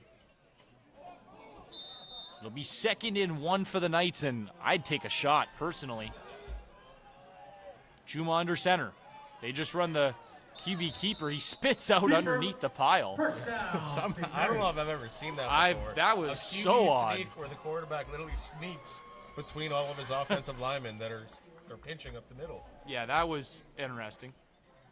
I think that tells me if I'm the O-line coach, my O-linemen are not wedging together tight enough. Yeah, like you said, I've never seen something that interesting, but now officially in Colts territory.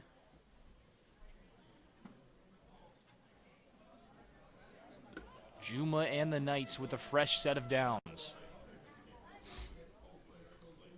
McInnes coming over to the field side as they are also now getting set quickly. And over the top, Reve reeling it in, 17-yard catch. Well, there's been just a couple of guys on this St. Mary's offense that have really seemed unstoppable here today. Hunter Jackson is heating up as this game goes on, but Cole Reve has just made that pass game still a threat.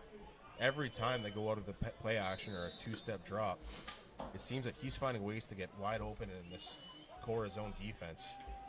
Yeah, and you know what? That's what you need. Threat. You need chunk plays, and Korah Reve, 6 receptions, 151 yards, 1 touchdown.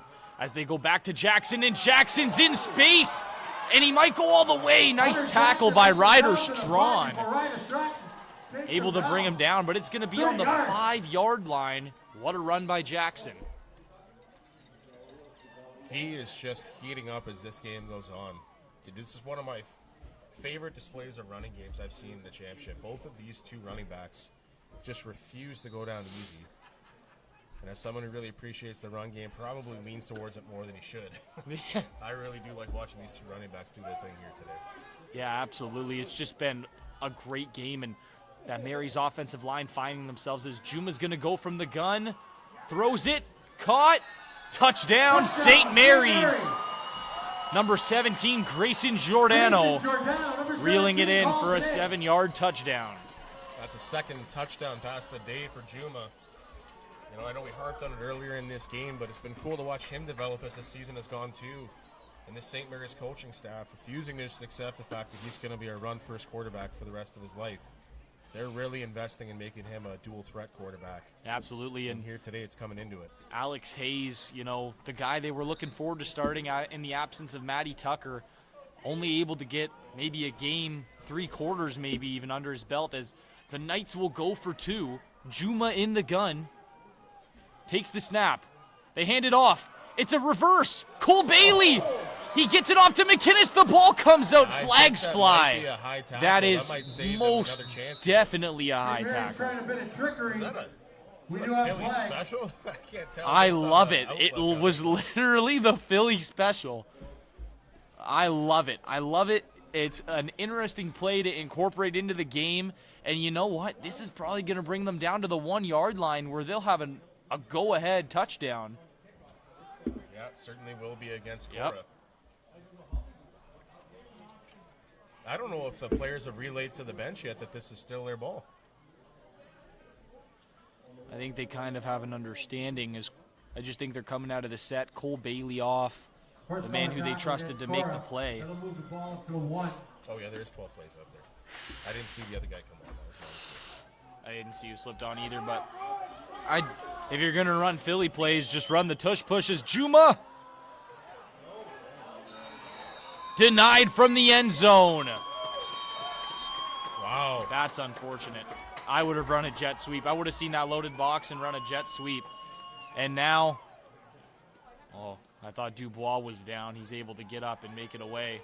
That's unfortunate if you're St. It's Mary's. still, at the end of the day, more than a quarter left to go. You just Huge brought this shot down from to a Korah. 2-point game. What a Wow. great drive by this young offense. And it was a balanced drive, too. It was a mixture of run, pass. You No, know, they're absolutely. really starting That to was find a rhythm in their phenomenal play drive. calling now, and I think that's a good sign. Phenomenal drive there by the Knights. The Colts almost didn't know what to do as the Knights had looked to the air a little more.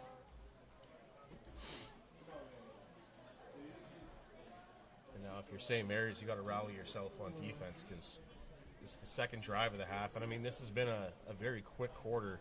It's only been 3 total offensive drives so far here in the second half. But the second drive that Korah got in the first half was also a long touchdown score. So, you know, you want to kind of change that history here in the second half and get yourself back in a situation where Korah's offense is frustrated.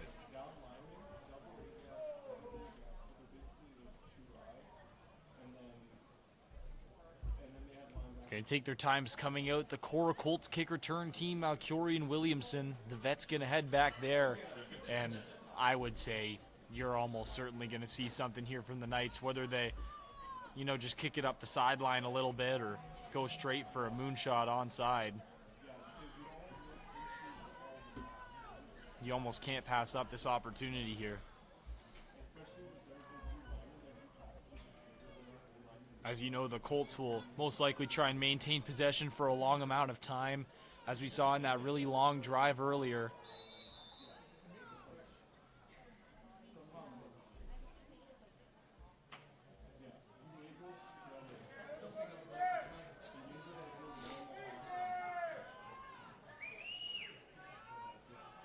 Cuglietta boots it up the middle.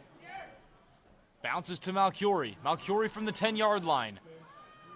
Reading his gaps. Gets away from one defender.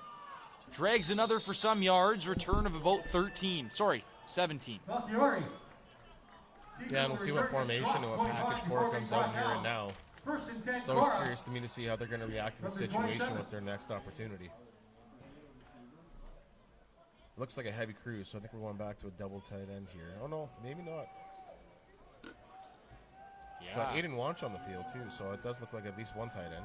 yeah, Aiden Wanch, the premier tight end of the year for the Colts. Yeah, double tight, the wing back, and a split end. Yep. Koski under center. Takes the snap. Fakes the handoff. Looking over the middle. Aiden Wanch wide open. Makes the catch. And he's off. 41 in chase for the Knights. And he's unable to get there. Aiden Wanch to the house. Your DN Touchdown, is not Korah. supposed to be able to run like that. That is insanity. That is wild. One of the best athletes in Sault Ste. Marie, without a doubt, known primarily as an elite edge rusher in the pass game, or the pass rush game. Wide open on that play action release, and then outruns the St. Mary's defense down the sideline. Yeah, just what an absolutely amazing play there by Aiden Wanch. Able to take it all the way.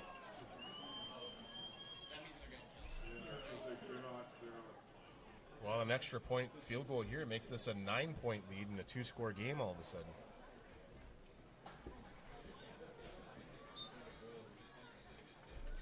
Wanch with an 83-yard touchdown. Longest receiving one of the night. Clock, the stick is up and good. 28-19. We've got ourselves a great ball game, folks. Koch Amelia with a good extra point, and the Knights now trail by an unfortunate 9.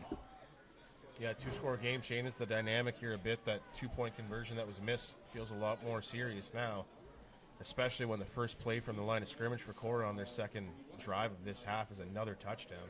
You know, Donnie, you look at it, first half, first 2 drives for Korah, quick scores.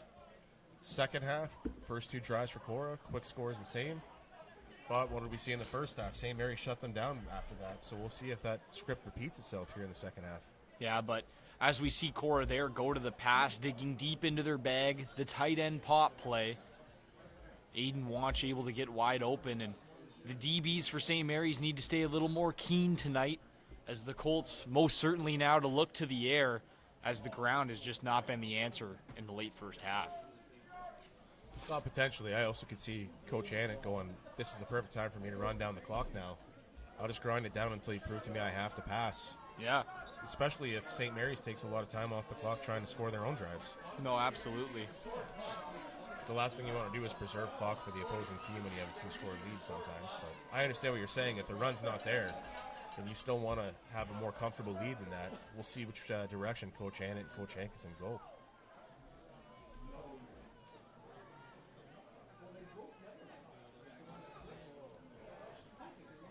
It's Spadafora and Cuglietta back for the Knights.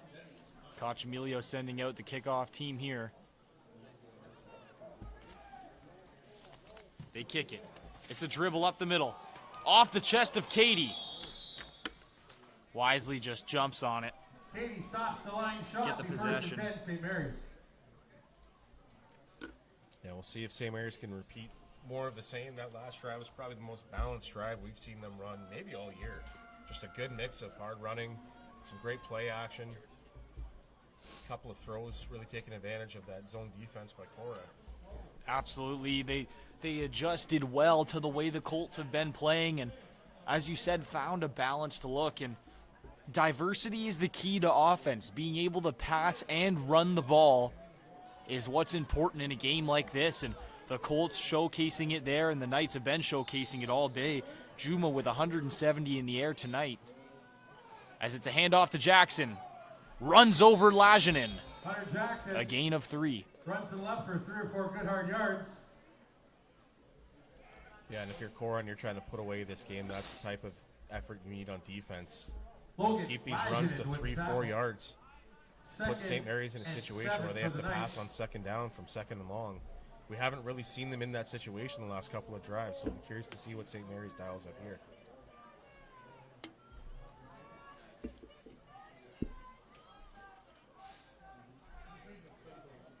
Second and 7 for the Knights.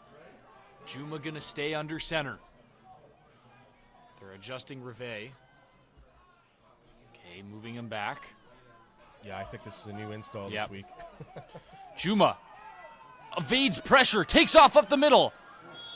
Gets thrown by Phillips. Yeah, he's going to be short there.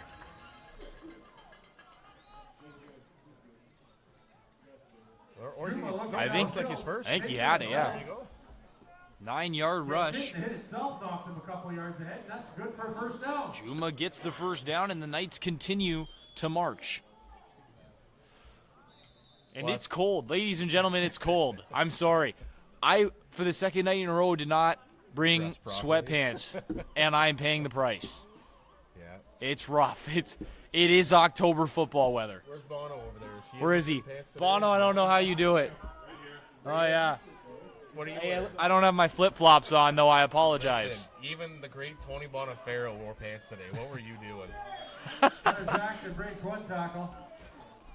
Hunter Jackson there, a nice run. He's met near the backfield, but is able to evade the pressure. Turns it into a positive gain of 2.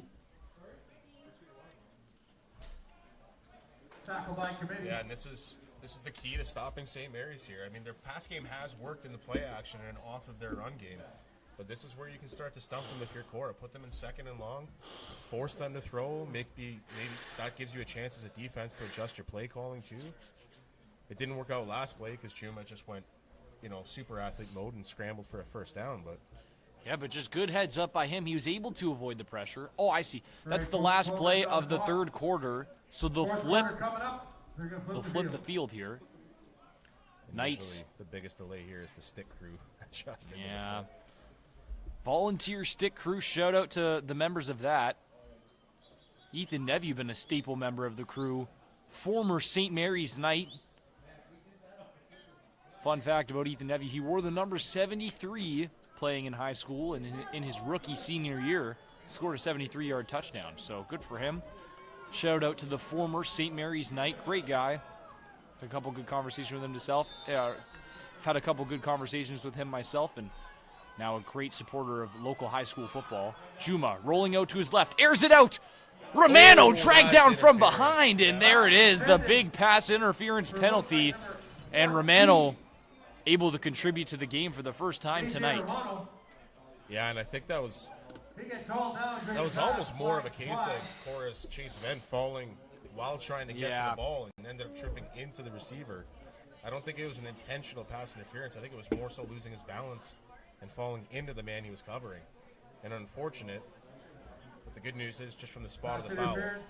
Against Korah. Saw someone with a boot down there, and it's Martino Cacciamilio. Unfortunate as he went down in last night's game. Staple athlete for the Junior Colts. Had himself a great game, great season. As most of you know, the Junior Knights, for the first time in more than a decade, advancing to the NASA Bowl of junior football, as Juma hands it off. Reve met in the backfield, and the big man, Evan Beauville, having himself a game. Yeah, just fired off the edge and was able to stay disciplined and is contained, not getting too far upfield, but pinching to that blocker who was coming to kick him out. And unfortunately for Reve, he had nowhere to go once he got to the edge. Evan Beauville, one of the monster tight ends for the Colts the last several years. Well, or not only just tight end, I meant defensive end, but he is also featured on the offensive line in a few spots. Yeah, he and Wanch have been across from one another on that D-line for quite a few years now, and they've grown and developed together in those roles. I coached against Beauville, and let me tell you, God, he was a pain. They run it. Jackson to the left, follows his guards. There's a lane to the outside, cuts it up. But what a tackle by Aiden Wanch. Chasing him down. It'll be a short gain for Jackson. It's going to be third and long here for the Knights. And, yeah, out comes the punt team. Yeah, you're in a tough spot. You're in no man's land on the field. You're at that point in the game where the clock is kind of in no man's land, too. There's still technically enough time to come back in a two-score game, but you're also worried that if you give the ball away here, Korah runs down that clock. But you know what? I mentioned the fake punt that St. Mary's has run several times in the last. This is the time time. to call it. You're at midfield. For sure. You're at midfield. This isn't a terrible place to run it, but man, could you imagine a sweep to the field right now? Well, if you have the right look, now's the time to go for it. And there also, I saw at halftime, Lucas Spin in the game. There it is. The near receiver to us. And there it is, Hunter Jackson to the edge. One man to beat. Chase Venn. He bounces off the tackle and he can't get away. The Colts rally. And they make the play. St. Mary's tries the fake. Yeah, I think that was a scenario of, just going for it regardless of what the look was on the field. Yeah, you have to. You can't give the ball back to the Colts, who are known for running down the clock, and they would take this one home. Yeah, and unfortunately the Colts were prepared for that one, and they're players on specials. I would have ran a pass. I would have run Hunter Jackson to the edge like you had just done and have him dump it over the top to your trusty receiver, Lucas Spin.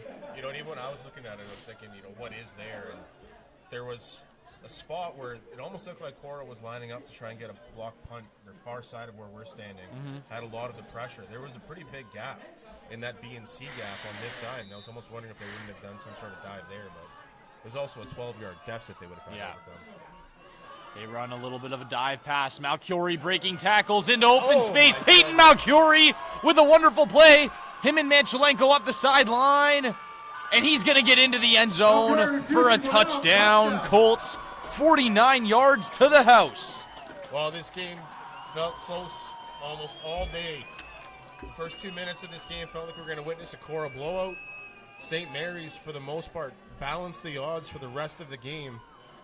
But since the start of this second half, Peyton Malchiori has made a conscious effort to take this one back over. And the most outstanding player of the year this year in high school football is taking over here in crunch time to put this one away on his back. Peyton Malchiori just been an athlete in football for several years now. 301 yards on 14 carries and 3 rushing touchdowns. A Nathan Gazzetti-style stat line, as he's been a staple in the past few years for the Colts. And as going into this year, a lot of people didn't know if Malchiori was going to be able to fill those shoes, and I would say he's done exactly that. He's filled them, and he's had himself a great season here with the Colts. If they bring this one home tonight, they will go undefeated 8-0 for the second year in a row. And now he doesn't even get a break. He has the long snap here for the one after. Yeah, I think the biggest question for me coming into the year was not whether he could be a feature back. I think in all my time watching him grow up, he was more of like a cut and slash running back. Would get you 5 to 15, maybe 20 yards on a carry. I didn't know if he had the home run speed. And, man, this year, has he ever grown into that role, too. He can definitely take it to the house from anywhere. Cachamilio staying perfect on the extra points. The Colts with 35 on the board. Knights trailing by, I believe, 16. Is it 16 now? No, it's 17, isn't it? Yeah. It was a 9-score lead, or a 9-point lead. Wait, hold on. Yeah, but they only gained 7. So it is still only a 2-score game for the Colts. The Knights, with another chance to maybe go make something happen, they do need 2 touchdowns and 2 extra points, and they can do it. The Colts have scored touchdowns in less than 10 minutes apart. The Knights, the way they've been marching in this second half, should absolutely be able to go and do something. Yeah, and like we said, that's 2 touchdowns, 2-point afters. It's still a lofty goal when you're in this situation to try and be able to do both of those against the stout defense. But at the same time, we've seen crazier things happen and bigger comebacks. This year we've seen bigger comebacks. So definitely something that coaching staff has to be reinforcing with these young men on the other side. Anything can happen. The unfortunate thing for Korah, you scored another touchdown. You didn't take much time off the clock in doing so. And that's still plenty of time for St. Mary's to mount a couple of drives. No, absolutely. St. Mary's able to bring together some short and sweet drives tonight.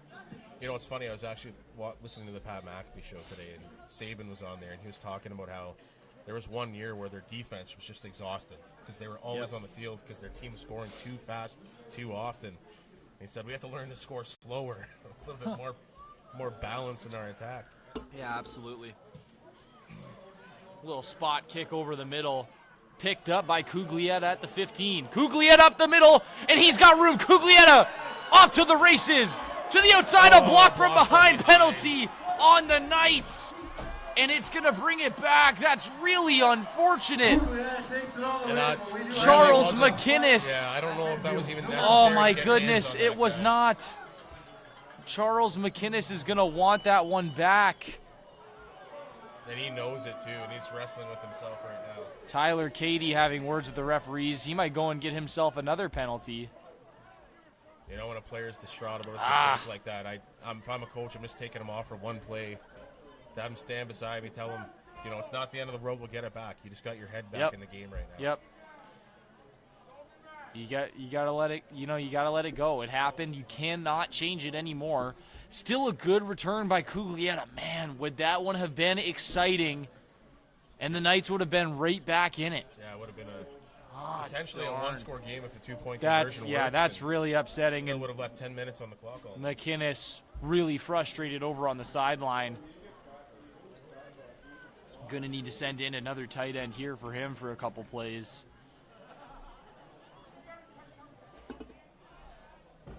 So after the penalty is applied, Halifax St. Mary's up to their own 45. It's still good field position on their own 45-yard line, but, you know, Yeah, 65 yards from where it could have been. The game just turned on its head. They did. Kent LeBlanc in at tight end. That's a big boy to have at tight end, and I mean, just saying, I would love to see them throw it to him. I don't know if I've ever seen Kent catch a ball before. I have never. It's a handoff to Reve. Reve to the outside. He cuts it up. Back out to Reve. A flag comes out. Korah celebrating. Must have been a large hit. Yeah, that's from we'll the see what referee. On the defensive side. We'll see what referee Corelli signals here. They're signaling the sticks to stay. Nice 4-yard run by Reve. We'll see what Mr. Edwards has for us here. I need them to install heaters. This is atrocious. This is terrible. I feel like it's not that cold out. I think that you just it's not that cold? Is it? You know what? Oh. Unnecessary roughness against Korah. Just going to adjust my mic here. 15 yards and a first down. Oh, and the penalty will go against Korah for a head-on-head contact. It's going to set up a first down for the Knights. A little bit of a blessing there for them as, you know, they definitely wanted that back. Now they're in even better field position on the Colts 46. Juma in the gun, takes the snap, drops back. Over the middle, Giordano with a nice catch. Giordano LeBlanc with the reception. The fact he hung on to that ball is crazy. He was pinched between two defenders as that ball got there. Still somehow gets the first down on that catch. What a tough catch by Giordano. So I just realized I have the wrong stat sheet here. That's not nice. Here we go. SMC. Giordano with an 8-yard reception. Sorry, short of a first down, but still. What a gritty catch there by that receiver.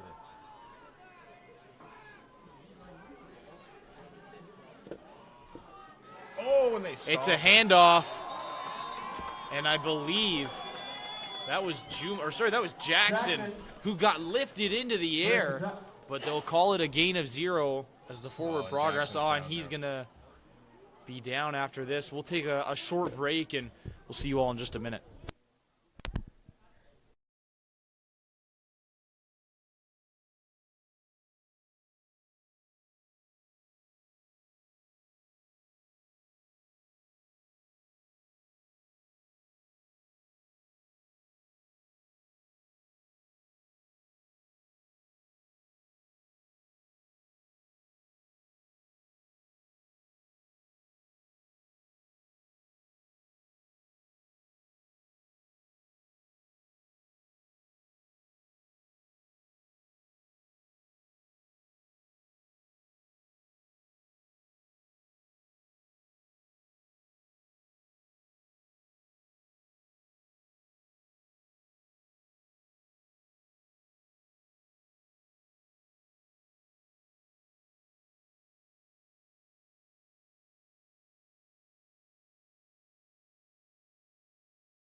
All right, so we are 3rd and short. St. Mary's with Juma under center coming in with the offense to go for it. Try to freeze. A D lineman gets back. A receiver almost goes across. Somehow this play still gets off. It's Juma taking it out on the scramble. First down, Knights. Juma keeps it, gets to the 30 before. Great play there by Juma, who, oh no, he's got to get up. All right, he knows that 8 minutes left in this game. You cannot stay down, as he is essential to this St. Mary's Knights team. We'll call it a 6-yard run. That's a huge play for St. Mary's. I mean, to go for it in that moment, if you do not get it, 8 minutes left, down 2 scores. Korah brings out their rush game to try and run this one down. St. Mary's still plenty of time. If they score quickly here, this game is far from over. Staying warm. The Knights take the snap. It's a handoff. Rivet runs into his blockers, and he's brought down in the backfield. Maybe a loss of 1. Yeah, that's the unfortunate part of missing out on Hunter Jackson here, is he's the guy you want in those plays where you have to push a pile for extra yards. Cole Rivet, a great athlete, just doesn't have that same size and push. And you almost wonder if Jaheim Perot-Diddy is not on the roster here today, because he would be the guy I'm bringing in for those between tackle runs. As he's out there now, he's at that wing position. Oh, there you go, yep. Rivet rolling right. Tosses it. Cole Rivet And tripped up on the route. I mean, He's looking for a flag. There was a lot of hand fighting from both sides on that, I would say. But if you were just watching the final second of that, it really looked like more of it was on the side pulling down Rivet on that. But I'm surprised they didn't assess a tripping call to the Colts, as it looked like he may have tripped up over the DB's feet. 6:54 remaining. Like I said, there was a lot of contact on both sides going into that play. Maybe the officials thought that the hand fighting and contact is maybe on yeah, both sides. I was going to say a little bit of negating both sides, and looks like they're going to bring on Cuglietta to attempt a field goal, which makes that would turn into a 13-point game. Yeah. I mean, 7 minutes is a lot of time. They've been able to force the Colts into positions to give the ball away already. Cuglietta kicks it wide. Williamson throws a juke, gets away. He goes towards the sideline, gets out of the end zone. Run down. Good job by Williamson. Didn't see who was on the tackle. To get it out, avoid that extra point. So that extra point could make a difference at the end of this game. I mean, that turns a second 2-point conversion into a single point that you'd have to get if 2 touchdowns came about. And that'll also get his team out to the 20-yard line now. So great job advancing that out of the end zone and avoiding the Rouge. Heads up play there by Cam Williamson, who's been just great tonight for the Colts. Defense, offense, special teams. It'll be 1st and 10 for Korah from their own 20. Koski in the gun, trips to his left, takes the snap, hands it off. I believe that's Malchiori, and the ball comes out. Oh, that whistle came out early, though. Tough run, the ball comes out, but I think it's recovered by Korah. The Colts, down by contact.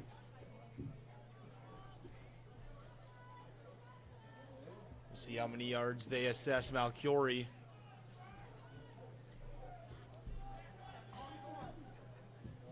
Well, the good news, in the midst of all that chaos, the ball wasn't set very quickly, and now there's a lot of time running off this clock here. And they lost a yard. The wrong sheet again. It's a screen. Grayson Avery hit at the line. Diego Garcia with a big play. He's taken down by Diego Garcia. There was a half second there where I thought Diego was going to get to that ball on time. But a great stop by the St. Mary's defense, forcing Korah in a situation where they're no doubt going to have to punt it. You know, in some situations, you might wonder if they're going to take a safety. Not in a situation where you turn it into a 14-point game instead of a 16. No, absolutely not. And, yep, here comes the punt team for the Colts. And Cuglietta going back to return again, as he's had a great return night. And look at the field position. Starting at midfield, Koch Emilio averaging about 25, 30 yards per punt, probably only going to be able to put it at the 50. And you wonder, with a 16-point lead, if you're Koch Emilio, do you take a knee in the end zone and pin the Knights deep? Yeah, I don't think you do here, because having to score two-point conversions after touchdowns is a lot different than 2 extra points. And they will do just that. Flags fly on the line. Koch Emilio's punt takes a bounce. Oh, it touches him. Hits Cuglietta.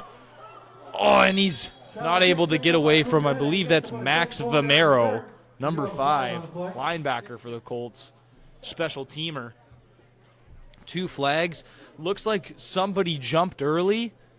And it's also going to be a no yards penalty against Korah.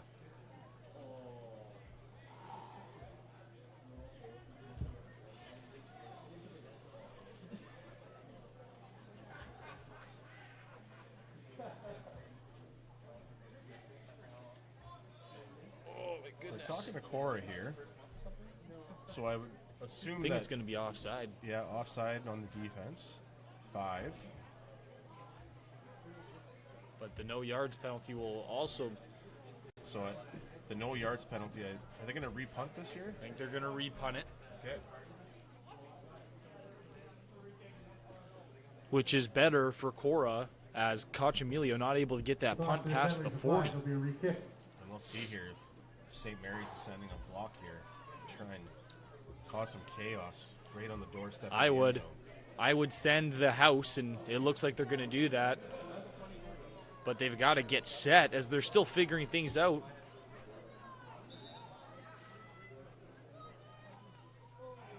Koch Emilio takes the snap. The pressure comes. He gets it away. Much better this time. Takes a bounce over Cuglietta's head. He has to chase it. Cuglietta fighting Williamson to the field. Williamson and chase. He breaks the tackle.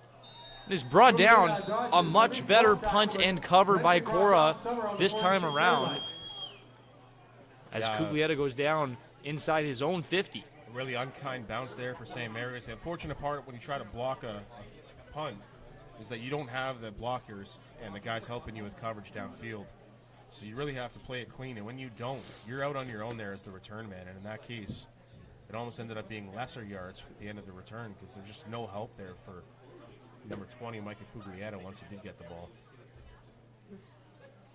But that's the nature of going for it, rolling the dice. You try to block the punt, you risk that the return's not going to be good. And yeah, it wasn't there.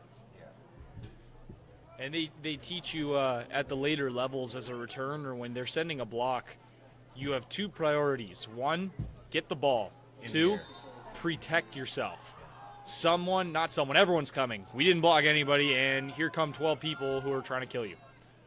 As they fake the handoff. And Levac can't reel it in, and he would have been in space. Kinnunen, the only man who would have been able to make a play. Juma's first incompletion in about 7 passes. You know, everything behind the line of scrimmage was wide open. You had a lot of DBs vacating deep, trying to take away the deep third. You had a blitz coming from that front 7. There was a lot of space in that area where the linebackers normally exist. And that's the perfect ball. Just can't get a guy to catch it on that one. 2nd and 10 for the Knights. Juma in the gun, Reve to his right. They run the spin series. Juma rolls. He keeps it himself. Trying to find a hole. Going to get about 5, and this is go for it territory. 3-down football now. To Michael Phillips. Strawn. A 5-yard run by Juma. I'd run a hard count and then the spin series again because it's been great tonight. Well, and I assume St. Mary's has a timeout here too, so try the hard count. If it doesn't work, call a timeout, regroup, dial up a play that you really need here, because this could be your season right now. You know, that's me. That's what I'm doing. I'm trying to get the defense to jump. I call a timeout if it doesn't work, and I scheme up something here. Or you even just call the cadence twice, have a play in, run a hard count, reset. They don't. Juma. A.J. Romano makes the first down catch. Like enough. Yeah. Romano's first catch on the board. Well, 6 yards. This is probably an hour and a half later, but remember in the first quarter we were talking, they're playing very high off of Romano over Sorry, there on the wideout DJ spot. Romano, And they're not giving him a lot absolutely. of cushion. And even on that third down where you only needed 6 yards, they were still giving him that much room. And a nice little quick in. And I've realized that Jackson has not been back in the game. Juma finds Giordano. Kinnunen, I believe, in coverage. Or no, that's Ryder Strawn. Regardless, 2 standout DBs for the Colts. Yeah, and that was a bang-bang play there. Got there right as the ball did. Not only knocking the ball loose, but putting a lick on the wide receiver as he went to catch it, too. Luckily, Grayson Giordano got up nice and easy after that. It'll be 2nd and long again for the Knights. And as you said, eyes down here on the Romano-Venn matchup, as it's been a story. And Venn giving plenty of cushion. They look to the other side. They run the slip screen. He airs it out for Reve, who makes the catch. First down, Knights. What a ball. What a catch. In double coverage. Oh, my goodness. Well, you know, there was a DB who had a chance to get there, but he was playing the ball instead of the man, and that's a mistake you try to coach DBs out of all the time, because that exact thing happens. You miss the ball, it ends up going to the receiver, and a giant chunk play there for St. Mary's now. And if they score here, now we're talking about the time clock being the situation where you go for an onside field or an onside kickoff. You know, there's still plenty of time. St. Mary's wants to try and double up their possessions here. A 29-yard reception.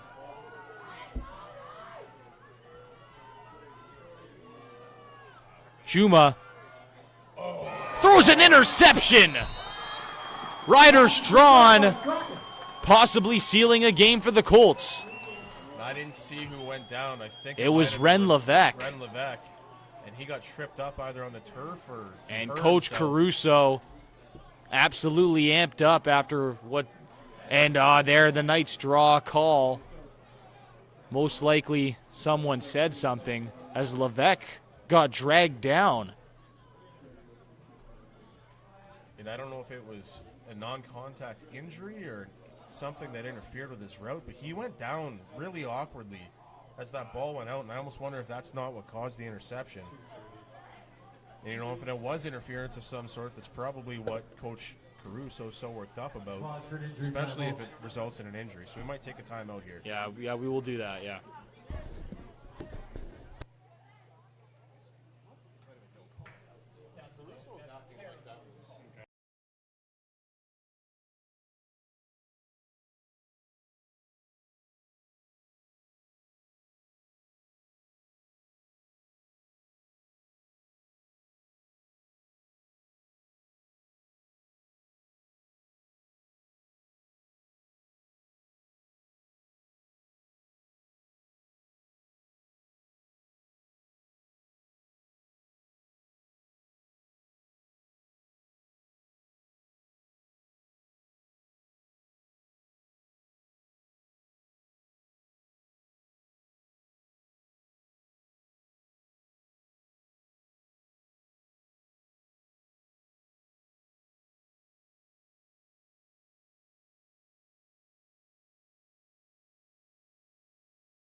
All right, so after the play, the offense on the field with 2:32 left in the game. Referees trying to decipher what the call was. It's going to go against the Knights. Most likely be an unsportsmanlike conduct or an objectionable conduct, as I believe there were words exchanged, and they are going to march the Colts forward. So after the penalty is applied, it'll be 1st and 10 Korah. They will walk him up a number of yards, and it'll be 1st and 10 for the Colts. Koski going to be under center here in the double tight set, what they've looked to most tonight. The Knights do still have a chance to make something happen. Yeah, 2 quick stops here, some Yeah. timeouts in their pocket. What they can't give up is a first down here. They hand it off. Malchiori chased down by Dubois. Nice hit. Malchiori carries a 41. hard run. That's Brady Stevens bringing the heat there on Malchiori. A good run. We'll call it 4 yards. 2nd and 6 for the Colts. And need another stop here and then potentially a timeout if it's a run play by your coaching staff to try and keep the clock preserved a bit. 304 on the night for Malchiori, who gets the ball again. Oh, that's going to be close. Runs into Amabike. And there's some extracurriculars down at the other end, too. Both of these teams have to settle that down. Manchelenko running his block well into the secondary. Malchiori marked with a first down. Yeah, No that's call just at that. First down, And Korah. we saw it on that play, Koski, too, being instructed from the sidelines. Don't snap it too early. Let the clock run down a bit. Once the ball's whistled in, let the clock roll. Yeah, the Colts are just going to take their sweet time here.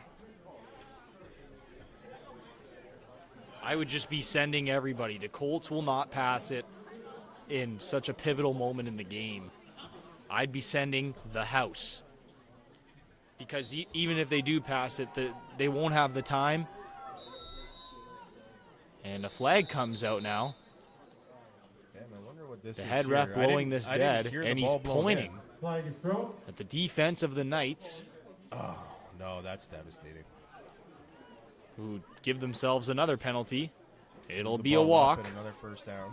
Another automatic first down for the Colts.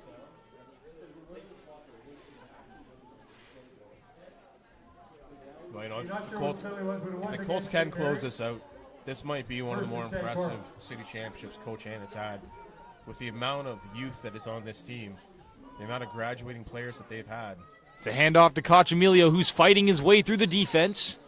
you know, he's really had to restock his program, take a whole bunch of new role players, fit them in, figure out what offense works for him with the guys that he has.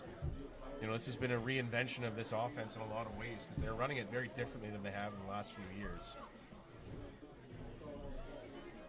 Cachamilio with an 11-yard carry and another first down for Korah.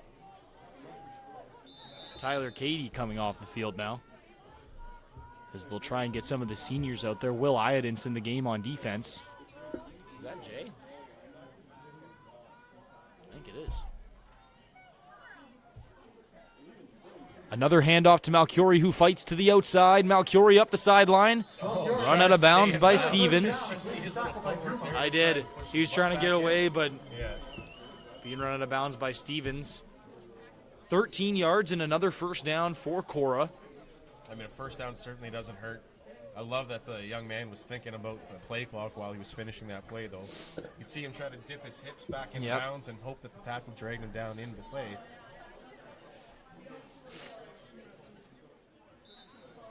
So that will stop the clock while the ball is whistled in.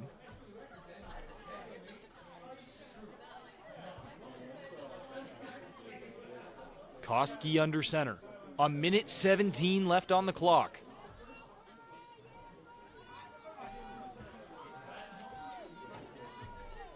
He'll take the snap. They run a fake. It's a dive. Cachamilio chugging forward. 5 yards before he's dragged down by the Knights.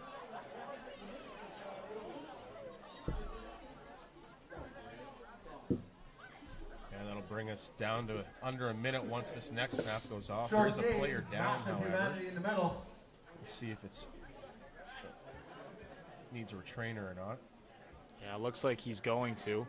So they call for some help onto the field here, and possibly one of the offensive linemen for the Colts. And we'll take a short break here.